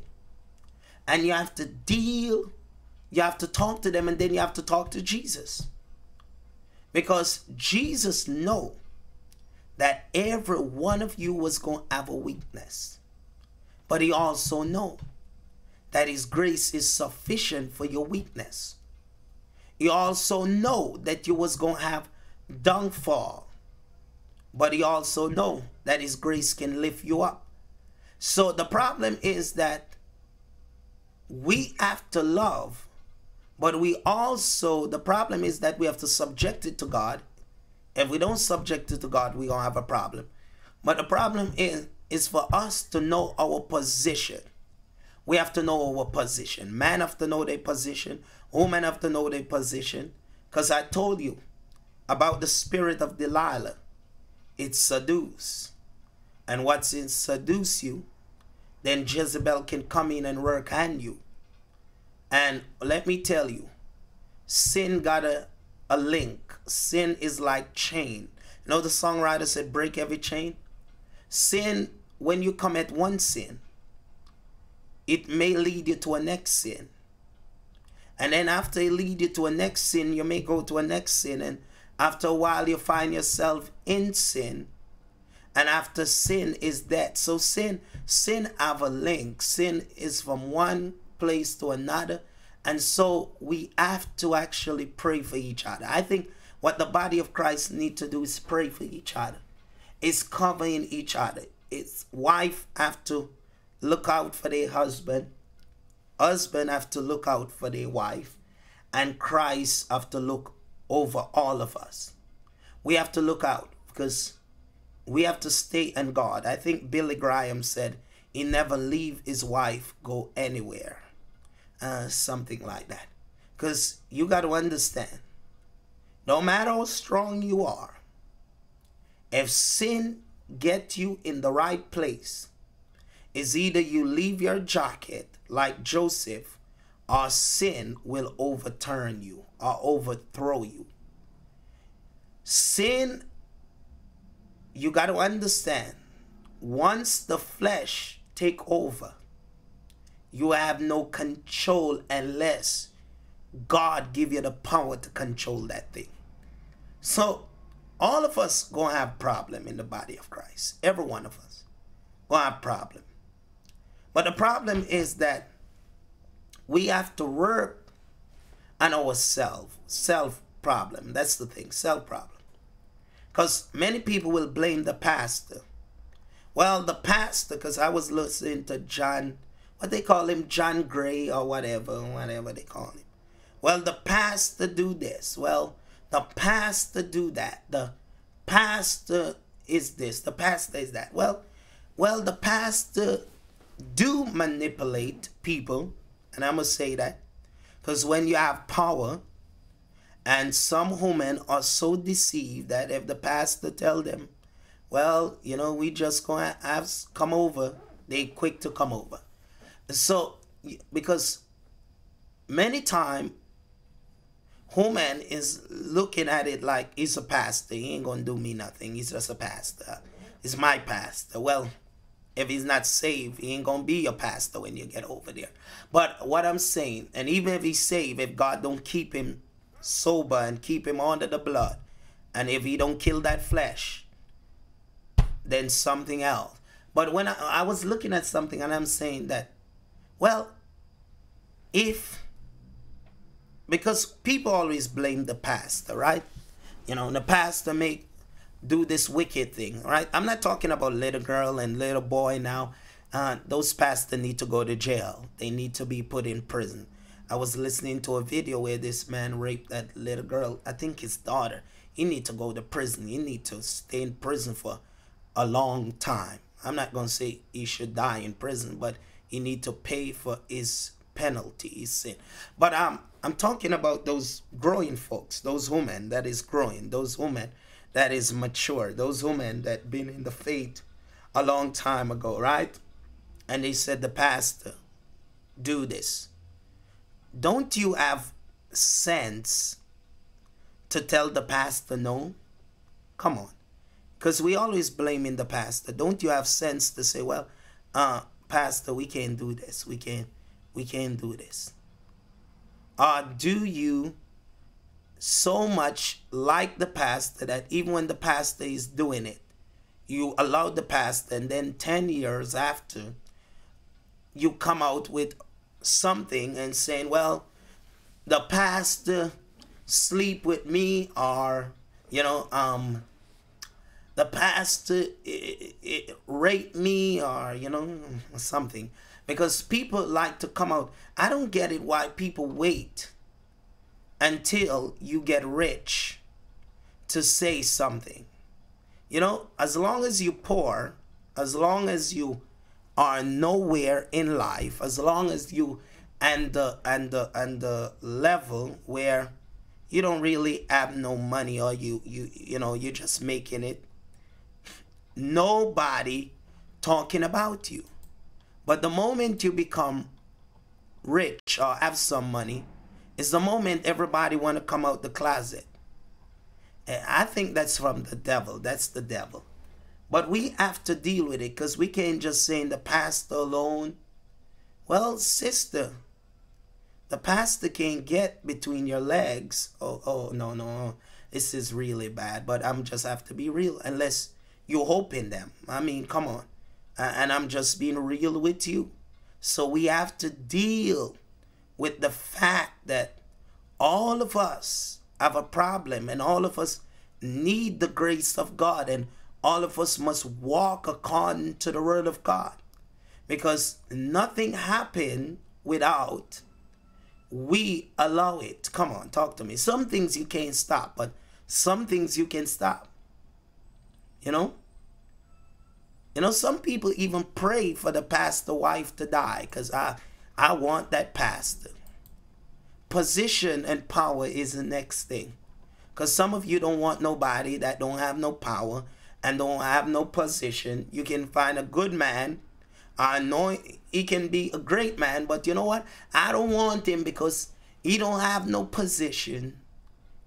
It's not that he's not a good man. It's that some folks just want folks with power and anointing. There is a demons that set out against anointed people to kill them. Come on. The same people that didn't want you, that didn't need you, the moment you become saved, sanctified, Holy Ghost filled, looking nice, dressing up for God, is the same devil from hell start to have a GPS to track you down and now want to be with you, want to get with you, want to talk with you, want to, God bless you, sister, want to have a relationship with you, because the Satan have a plan. Satan is not after you. Satan is after what God put in your life, the anointing, your spiritual growth. That's what he's after. Nobody wants you until you become saved. Here's Satan with his devil and his evil angel. Now see a sanctified sister there. I want that sanctified sister. But he's just want to break you down and to separate you from the love of God and from the peace of God and from the will of God. My God. Satan is after us, and Satan knows that all of us have a problem. All of us have a problem. Come on, talk to me. Because some of you may look sanctified, but I'm in the spirit. Some of you may look sanctified, but you still have a problem. Satan know your past, that now you're sanctified and now you're serving the Lord. But you used to be a bad chick. You used to be a mess out there. Satan know your lifestyle. Come on, talk to me. Satan know that you wasn't all of that, and now he's bringing it back to you. Coming back to your life. Seeing what he can do. My God.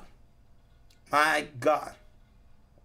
You know, one time I was talking to a sister, and I'm being real with you. Well, she said, well, I said, why don't you date that guy? Well, you know, he's too soft. You know, he's too soft, you know. I like man that be man. But Satan know that there are certain thing in your spirit and in your soul that God have to take out. Every one of us, and I don't care what you want to say. I don't care if you're a old lady. I don't care if you're a young lady. I don't care if you're an elder man or elder lady. I shouldn't say old, but elder. Well, let me tell you, Satan, not Satan. No, forget about him right now. But every one of you right now, I don't care how elder you are. I don't care how you think you're saved. And you think you're sanctified. And you think you're on the glory road going to heaven. There is somebody out there for you. And when you see that person, if God don't keep you together, you will stray. Let me tell you this. Every one of you person, I don't care. And I talk to people at 65 and they like spiritual matter to me. They good people, talk to them. Sit down 65 and they still thinking about getting married. 72 and they still thinking about getting married. Because why would you be in 65 and think about getting married? Well, they have to be fighting. They have to be fighting. And when I look at Daniel the prophet, I look at something and I say, well, boy, as long as you're in this earth, you have to keep fighting. I said, why many people don't want to be with God? As long as you're in this earth, you have to keep fighting. 65 years old, still want to get married. 70 years old, still want to get married. Why? So don't get mad when a young lady make a mistake, because if you 65 and you still have feelings, then think about the 18 years old and the 20 years old that messed up and we want to send to hell. Think about them, 65. Some folks said lonely. They just lonely. Well, if you're lonely, you can get a dog. I mean, the dog can't talk, but I'm just saying, it's not just loneliness. Most of those, some of it is lonely, but may I say this, and don't get mad at me, but some 65 years old and 70 years old women today still thinking about sex. Still have the urge, maybe not thinking about it, but still have it. Loneliness is a part. But the Bible said that even Abram is in his old age, and Sarah, when God told them that they're going to have they're going to have a baby, they didn't laugh because of the baby. They laughed. The Bible said Sarah laughed and said, can I have pleasure in my age? Can I have pleasure in my old age? Can I have pleasure? She's laughing that she's going to have pleasure. Just, what are you talking about, man of God? She's going to have sex and she's going to have pleasure. That's what she's laughing about. And God said, did you laugh? And she said, no, I didn't laugh. Because she's laughing that she's going to have pleasure. And many folks want to close. We don't even talk about this in the church. We don't even talk about sex. We don't even talk about people being married. We don't even talk about that. But if Sarah could laugh about pleasure in her old age, what about you, that when God tell you you're going to get married when you're 20 years old? So I believe that this generation, there's a demons. I'm not going to say that. There's a demons, but listen, young people need to get married. I think that. And I think elder people need to get married too. But I think people need to get married. I think so, because God ordained it. God ordained for people to get married and to live a good life. And marriage is not all about sex. Make sure I tell you that. Well, the first, maybe, and I'm being real, maybe the first 3-4 years of your marriage, you all into that. But marriage is not about sex. Marriage is more about companion. It's more about love. It's more about God will and God purpose. Is more about helping in ministry, and marriage is more about that. Marriage is not only about sex. So if you think that, well, I'm getting married to have sex, baby, I'm going to hit that road. Well, when you get married, you're going to see that it's not all about sex, because you're going to think about the light bill. When the light bill have to come in, the gas bill have to come in, the rent bill have to come in, and all kind of bills have to come in. Marriage is totally not about sex alone. The Bible said, enjoy your wife in your young age. So in the book of Proverbs, somewhere over there. But marriage is not about sex alone. So all of you that thinking about marriage is just for sex is a wrong mistake. You don't get married for sex. Because if you get married for sex, you're going to leave for sex. Oh, did I say that? If you get married to somebody for sex, you're going to leave for sex. If you get married for sexy, well, let me tell you, after a couple of years, and your wife have a couple children or a couple kids, that body gonna get out of shape. You ain't talking to me. And you better love your wife. So make sure you don't marry because of sexy alone. But you have to marry because you need somebody to work with you according to your purpose, your vision, your destiny. So don't think about just sex, because most young people, I can't wait to get married, man. I can't wait for that night. Well, let me tell you, after a year pass, you're going to say, well, it's more than that, because you will have to deal with everything. When your wife is going through depression, you have to deal with it. When your wife is mad, you have to deal with it. When you're single and you put your boxes around the house, wifey coming, well, I don't want to sit there. Take it up. Well, you have to take it up, okay? And no plate in the sink. Come on, talk to me. When you're alone, you leave the plate in the sink and you said, you know what, I'll wash it at midnight. Well, no more of that. Well, and make sure, think about, you have to give her money to do her hair. You have to give her money to do her nails. Well, if she's is really safe, she may not do her nails, but she have to go do pedicure. She gonna want to go on vacation. What else? She gonna want a car. Yeah. She going to want to go to the restaurant every 2 weeks, maybe every month. Some folks want to go every week. And she gonna need some new clothes. And some of them work, so my wife buy her own clothes, but I buy stuff every now and then. But she is going to be a lot more in that. The baby gonna come, and midnight they gonna cry. So you gotta get up out of the bed, feed that baby, and then you have to feed that baby. You have to make that baby tea. Well, yeah, you have to learn to change that diaper. All of you that don't like to deal with mess, that mess thing, that you have to deal with it. Well, what else I have to do, Prophet? Well, you gotta walk the baby. You gotta walk the child when he grow up to the park. You have to run and make sure you don't do it too old, because you're gonna get short of breath when that baby run around the park a couple times. You're gonna fall out if you do it too old. What else? Yeah, you have to buy the baby things to go to school. You have to take the baby to school.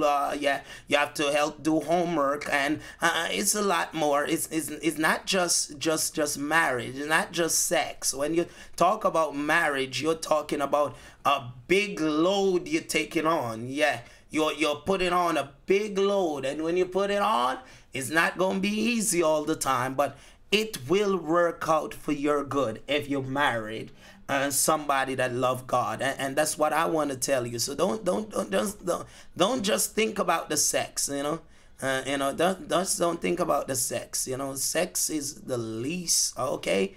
Yeah, that's the least of marriage. Come on, you make sure you have somebody too that can pray, bind demons. Tell demons to get out your house. Make sure when you got somebody that love to read the Bible. Come on, because some of you want to get married to man that you want to bring to church that don't want to read the Bible. They only want to get between your legs. I'm talking to you today. Some of you want a married man that don't care nothing about God will, God purpose, and God destiny. You're going to have a miserable life if you married somebody that don't love God. Every day they come in, well, why you have to be reading the Bible so much? I'm sick of the Bible. You're always in the Bible. Well, you look like a old man or a old lady. You always want to read Bible. Come on, I'm talking to you. You're always reading Bible. I'm talking to some of you going to get married. Some of you going to get married this year. Make sure you married a man that love God. Well, you're always praying. Come on. You must not always pray. There must a time when you close the Bible and take care of different business. But I'm just showing you something that some people are not supposed to be in your life, because you need somebody that love God. They don't have to love God as much as you love God, but they have to love God. Because if they don't love God, you're going to be in hell. May I tell you, some of you may be single and said, I want to get married. But when you get married, you get in hell. What happened? Your life is hell. Oh my God. Oh my God. I'm being real with you tonight. Today I'm being real with you. So marriage is good, sister and brother. God ordained it. And nobody is perfect. Make me tell you that. First year of your marriage, well, I said you may have a little problem. Somebody said the first year is the toughest year, the hardest year. I think that the second year for me was, well, I think the first, yeah, the first year was, a lot of conflict and a lot of things for the first year. I'm being real with you. What I, you know, what my wife couldn't understand that is that how she's getting mad and how do I forgive her so quick. That she couldn't understand. And how do she speak mean stuff and I forgive her so quick. The problem is that when you save, there cannot be no unforgiveness in your heart. Saved folks, saved people don't hold unforgiveness. So, the more somebody get mean, is the more I show you love. And the more you get mean is the more I show you love. And after a while, you just have to break down and tell me sorry because, well, I'm not going to show you the same side that you showing me, because you have to know that when you become a child of God, you can show the same side. Well, my wife testified in church and said, well, Sheldon have one of the most forgiveness heart, or forgiving heart, I should say. It don't matter what I say. It's like this guy keep on forgiving me. This guy keep on forgiving me. Keep on forgiving me. Well, I can't hold unforgiveness in my heart. If I do, I'm going to hell. So I gotta let go. God said, love your wife. And that's what you gotta do. Keep on loving her. Love the devil out of her until the devil come out and she feel the love that you feel it. So I'm saying that one thing, if you married, or any one of you married, this is what I want to say. And sometimes you will get mad.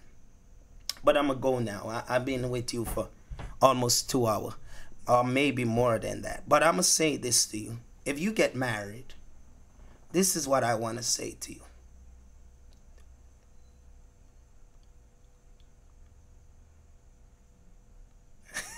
Somebody said you are looking you look like an old man. Love it out, love it out.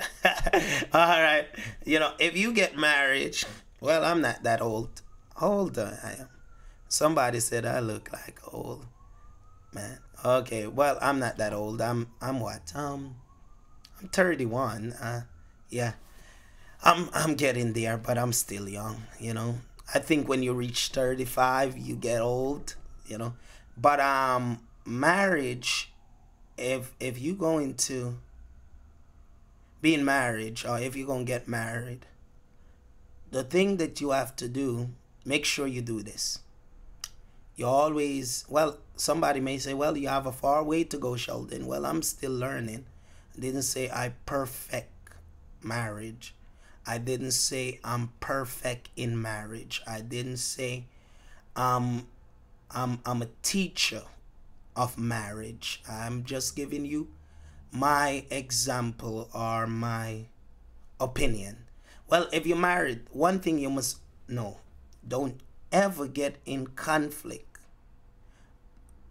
both at the same time. Both of you never get in conflict at the same time. Never get in conflict at the same time. So simple, don't get overheated at the same time. Because if you get too mad at the same time, may I say this, somebody may get knocked out. And it may be the woman knocked out the man, or the man knocked out the woman. I'm just being real. But somebody said, she's just kidding. You look very young. But somebody said, but I'll tell you this. Let me tell you this. If you get married to anybody, don't get in conflict at the same time. Let the person curse. Let they make a lot of noise and keep on talking. And then after they finish talking, then you can talk. Because sometimes you have to make a stand, though. You have to know when to make a stand. Don't make a stand too quick, but you have to know when to make a stand. But you have to learn to humble. Let one person talk. Now my wife said, well, you don't even pay me no attention when I say things, so boy, I can't believe you get there. You don't even get mad. Why get mad? Everything start with conflict start with somebody trying to make a point. That's all.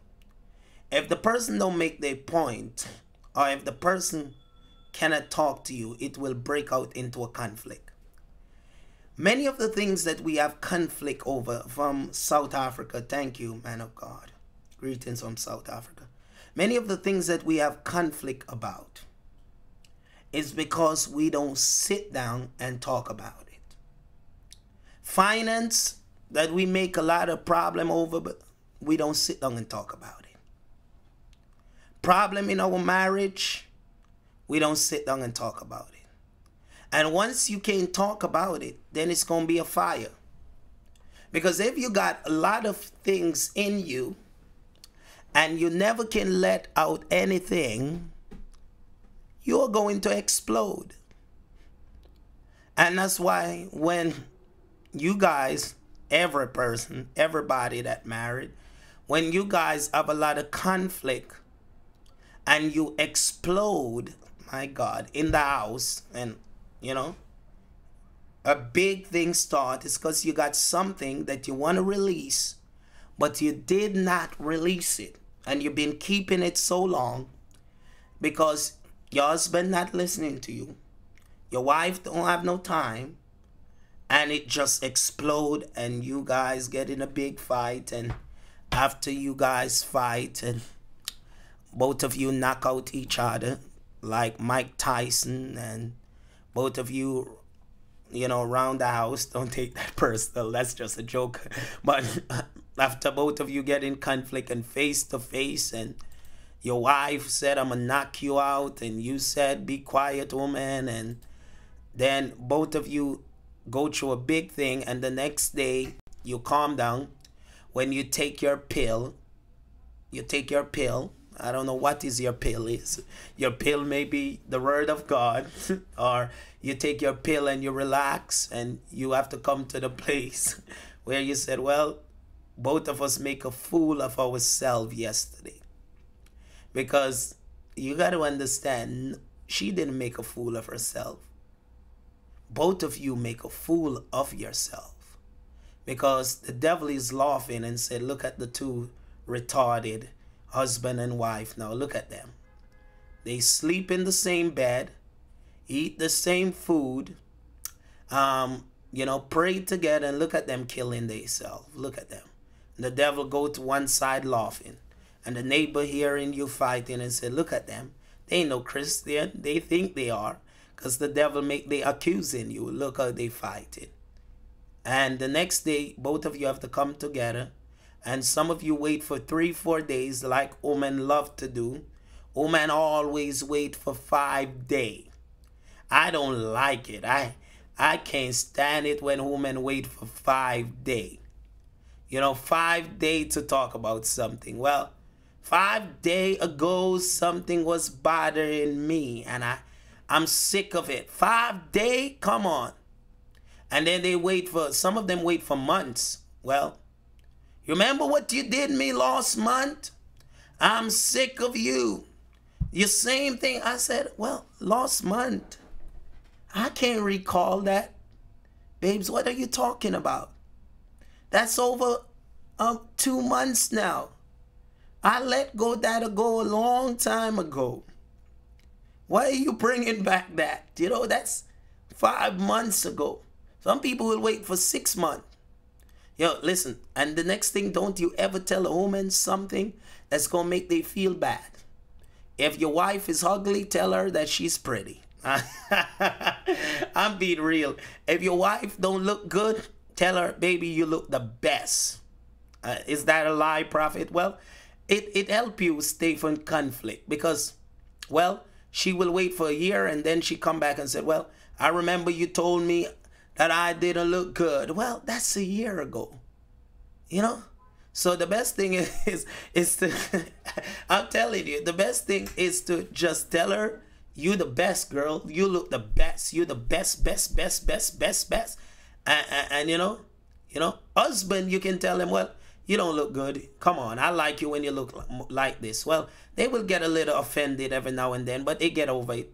Tell your wife that when her wig, and her hair is all messy, you have to tell her, well, it looks so beautiful. you know, I know it sounds like a lie, but you have to. It's just keep you from conflict many times. In your heart you said, you know what, it's not that it don't look that good, but I just have to tell you that right now. It keep you from conflict. I'm telling you, many things in life, if you ever cheat on your wife before, don't you can confess it to the Lord.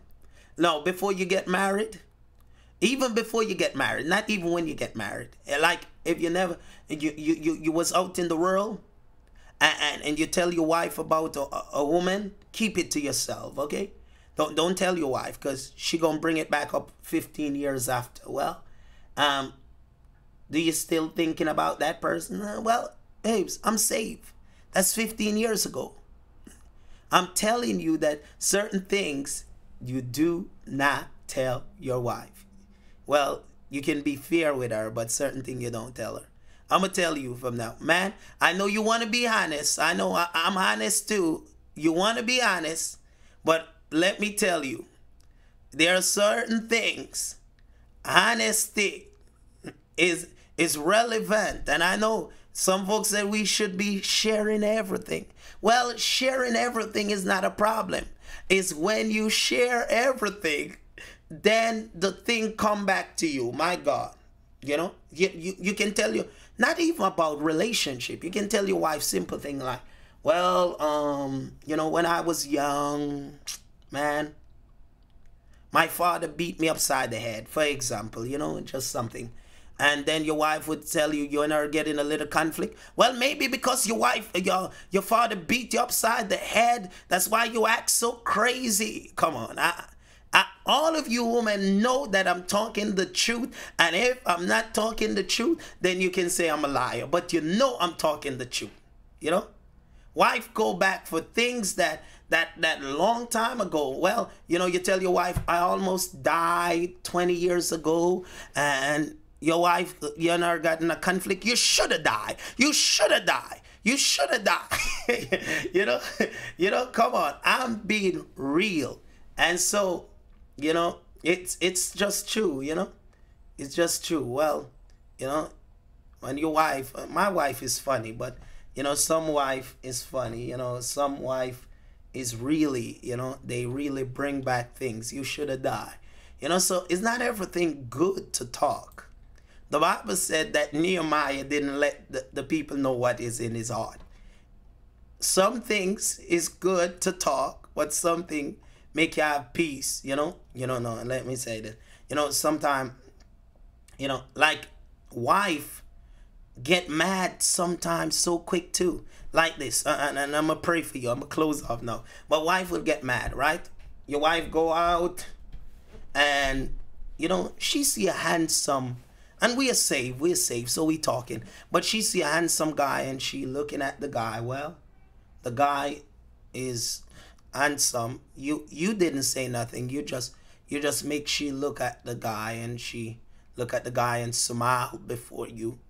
All right, you take a chance now and start looking at a lady and said, whoa, she's beautiful. Well, she's gonna be mad with you sometime, not all the time, but if it's a joke, she think that you serious, she like, are you crazy? Are you crazy? You don't see me before you? Some wife is like that. My wife is not that bad, but sometimes, sometimes women is like they cannot take. Most time they can take it, but sometimes they can't take it. They cannot take the when you look at a different woman. They would look at a guy and smile, and they look at you and smile. Because sometimes women, though they save, and though women save, they try to make you get jealous. And sometimes you will smile, but make you look at a woman as a man. Beat you upside the head. What you looking at? What you looking at? Don't look at her.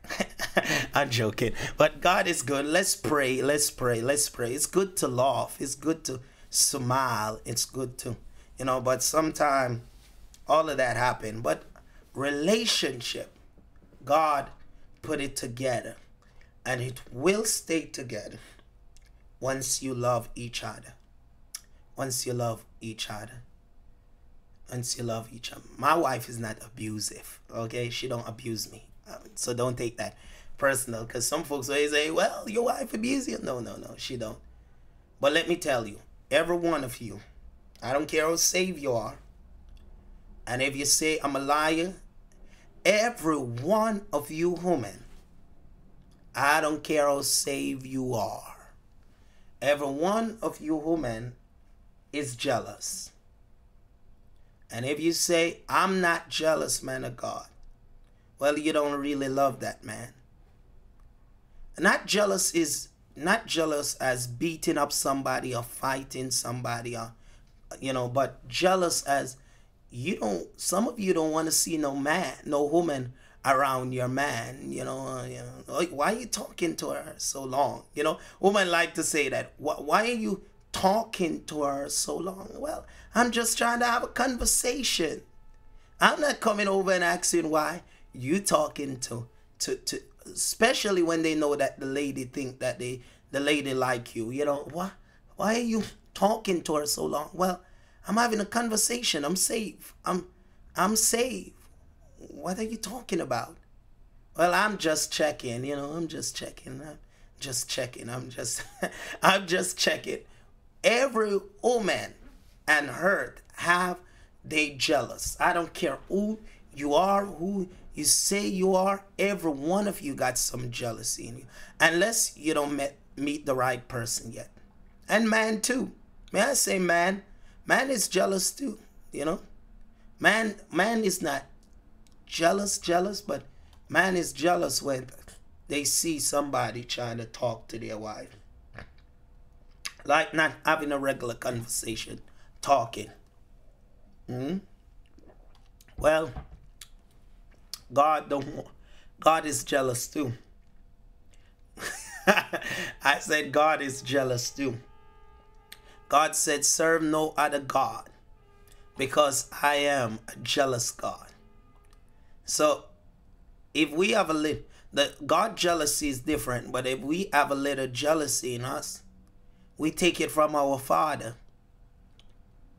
Because what God is saying, I don't want no other God to love on you. I want you to love on me. And that's what you saying. Nobody is going to love on my wife or my husband. Well, God bless every one of you. It's been a long time coming. Well, God is good, church. And we're going to pray. It's 5 o'clock. Time is moving. It's 5 o'clock. 5 o'clock on the dot. No. Who is that? R. Kelly? Somebody may say, Sheldon, you saved. Don't sing that song. You saved. Don't sing. Oh my God. It's not 5 o'clock yet, but I gotta go. It's after 5. God bless every one of you. It's a pleasure to have you tune in today. This was a long message. This was a long message today, but God bless you. I hope it refreshed some of you to be happy, not only to be happy, but you get a revelation. Well, how long should a man wait to start another relationship? And that one is hard for me to answer, because I'm biblical, and when you're biblical, this is the place that I'm in right now, but I have to go with the Bible. And this is it.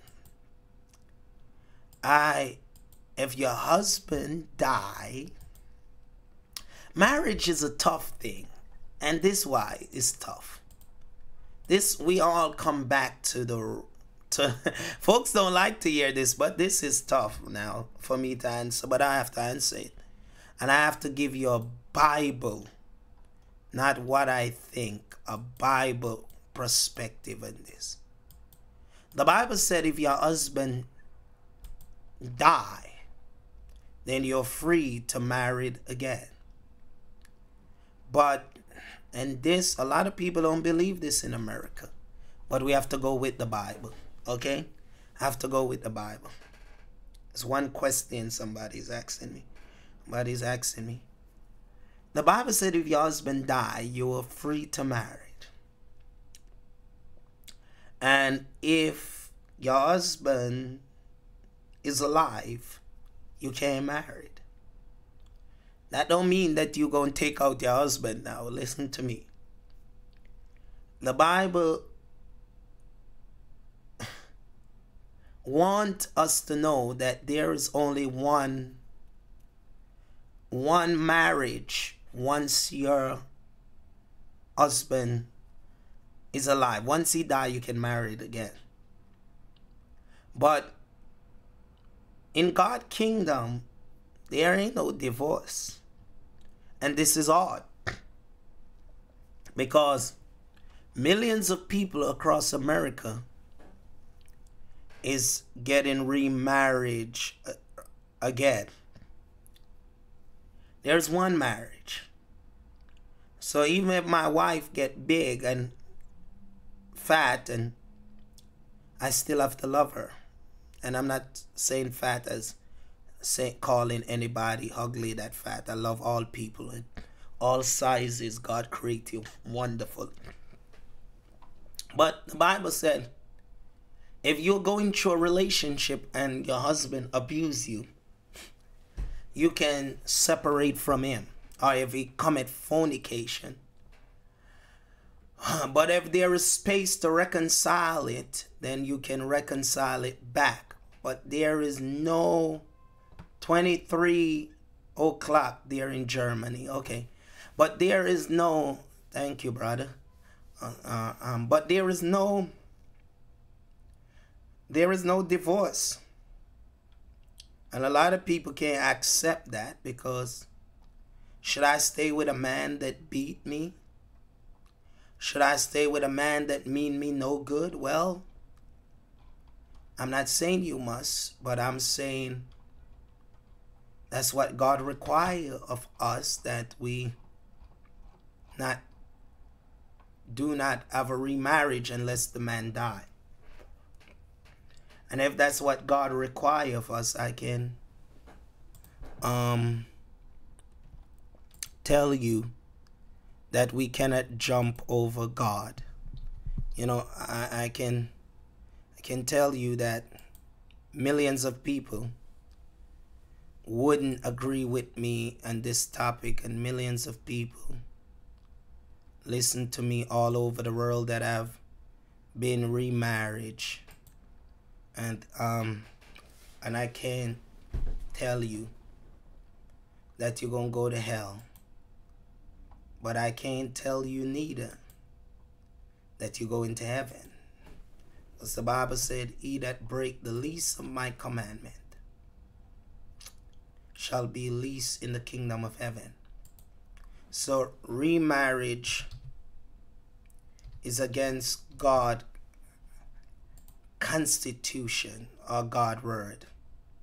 And let me not put my own word in it, but I'm going to give you what the Bible say, because folks like to say the preacher say.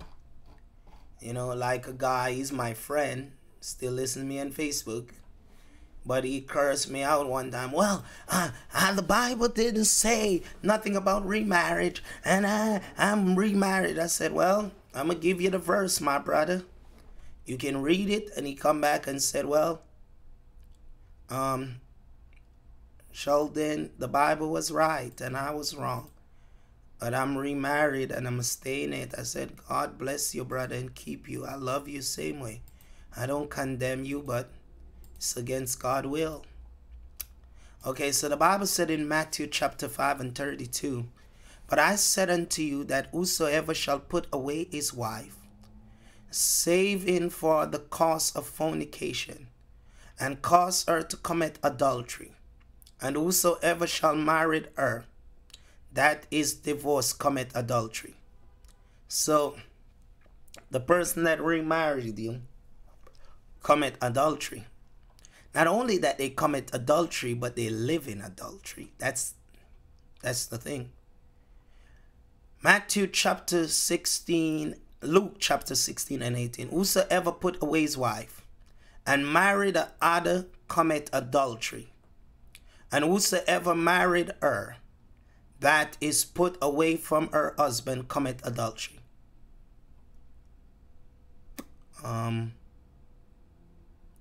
And this what the Bible said.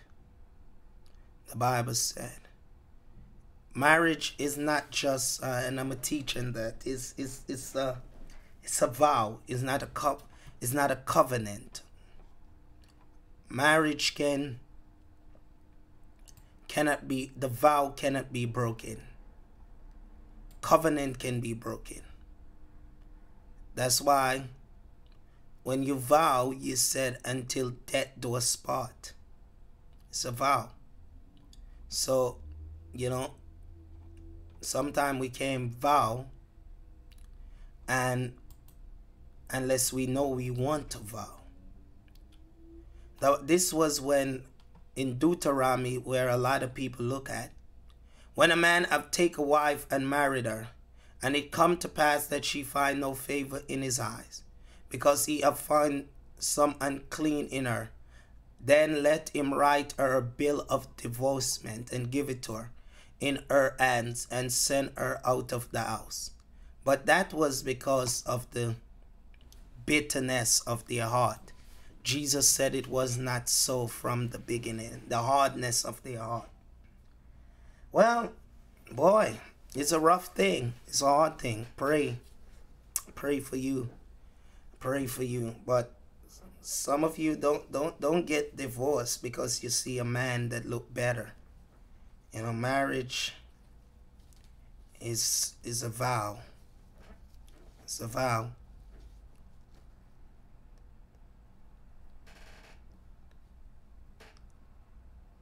Well, I told you that you can separate. You can separate if your husband beating you, giving you a problem, cheating on you.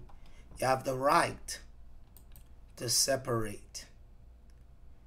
But you don't have the right to marry. You know, to remarry. You have the right to stay alone, but no right to remarriage. No remarriage. Well, I got family members that do it. So what should I tell them? They go into heaven? Not really. Your first wife is your wife. So if you're married to somebody else, you're not really married to them. Unless your first husband die or your first wife die. It's a hard thing, but it's hard to get divorced. Well, many people divorce for many different reasons. And I don't know, I don't want to stay in this too long. But many people divorce for many different reasons. We don't put no value on marriage. People don't, some of you do, but many people don't put a lot of, we don't put no value on marriage. I have family members that get remarried. I can't agree with them. The Bible said no remarriage. It's no remarriage. I got friends that remarried. Well, I don't agree with your lifestyle. And I don't agree with what you do. But that don't stop you from being my friend. You just break God's word and you have to deal with God. You know, but boy, it's a lot of things the Bible put down, man. A lot of things the Bible said we have to obey. It's hard. It's difficult. You have to subject. I can't married. Well, somebody said, well, if I could remarriage. some Jamaican guys, and I'm gonna close up now. Most of the Jamaican men, they don't want to read the New Testament because they want to still believe that they are Solomon. And many people across the nation, well, I'm still King Solomon. Well, this is a new age, baby. No King Solomon. Some people want to have 10 wives. I'm King Solomon. No, no. Well, not for you ladies. I'm just saying that. It just dropped in my spirit. Because many people in different places have 5 wives. Talking about, I have 5 wives. Well, it's 1 wife, brother. 1 wife. Well, what about if your wife, Sheldon, ever left you? Well, I have to stay until God reconcile it. And if God see good in his sight, though I know by the grace of God that ain't gonna happen, but if God see good in his sight, God will reconcile it. It's 1 wife, 1 wife. You know why Jesus said is 1? God is 1. 1 faith, 1 baptism, 1 heaven, 1 wife. Everything is 1. 1 love, 1 unity, 1 spirit, you know. God don't have 3 different spirits. And when God create Adam, God take Eve out of him that was 1. We 1. 1 in God, 1 spirit, 1 really wife, 1 husband. It's hard, it's difficult, it's rough. Because everybody else, people want to get married. And I know, I feel what you feel. I can feel what you're feeling. It's not easy to live lonely. It's not easy. So I can understand somebody that want to have somebody in their life. I understand you. But at the same time, my opinion mean nothing. God's word mean everything. So, ladies and gentlemen, make a right decision. And no person is right. No man is right. No woman is right. But make a right decision, you know. When you go married, don't marry no man for money. Don't marry no man for house and land and car and what you can get. Because that man can be a very abusive man with all of that he have. That man may be the devil. And nobody is actually the devil, but the devil works through people. So it's 1 marriage. And marriage represent the bride and the bridegroom, the church. Jesus only died once. That's what it represents. He died once, and he actually reconciled us back to him. So, folks, 1 marriage. 1 marriage. Preacher don't talk about this because many preacher is getting married twice. I know preacher, no, like, you know, some of them husband die, but preacher, and it's not only women, because I know a lot of men that is getting married again to preacher woman that already married.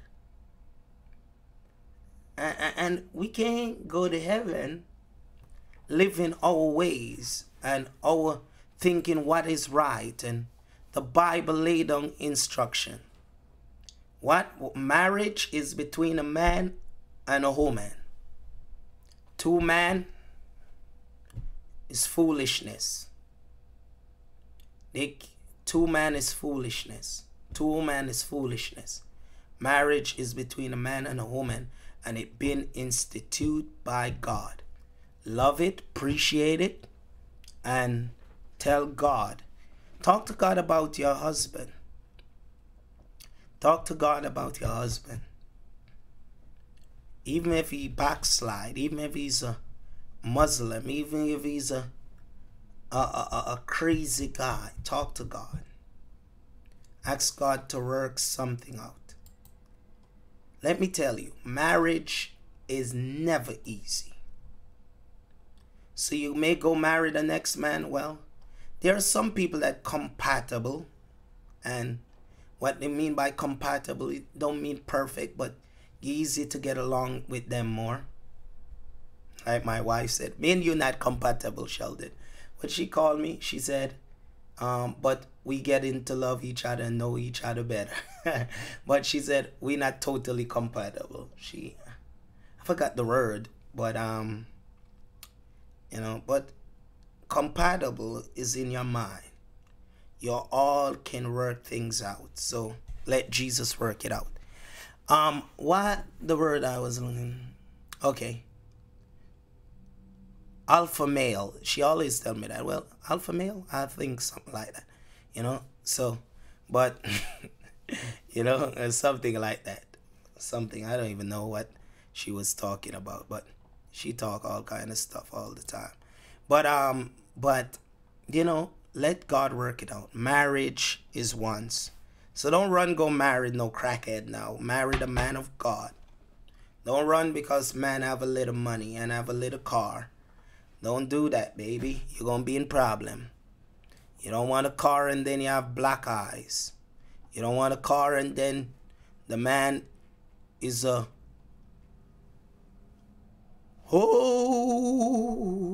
you get that. A man that's sleeping around with all kind of women. You don't want that. You want a holy man. Holy woman of God. So live right. Live right.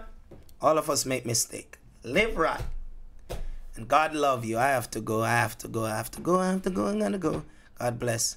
Don't get mad at me. I tell you, you came married again. You want to look at the Bible yourself. Talk to Jesus. I'm just a preacher. All right. God bless.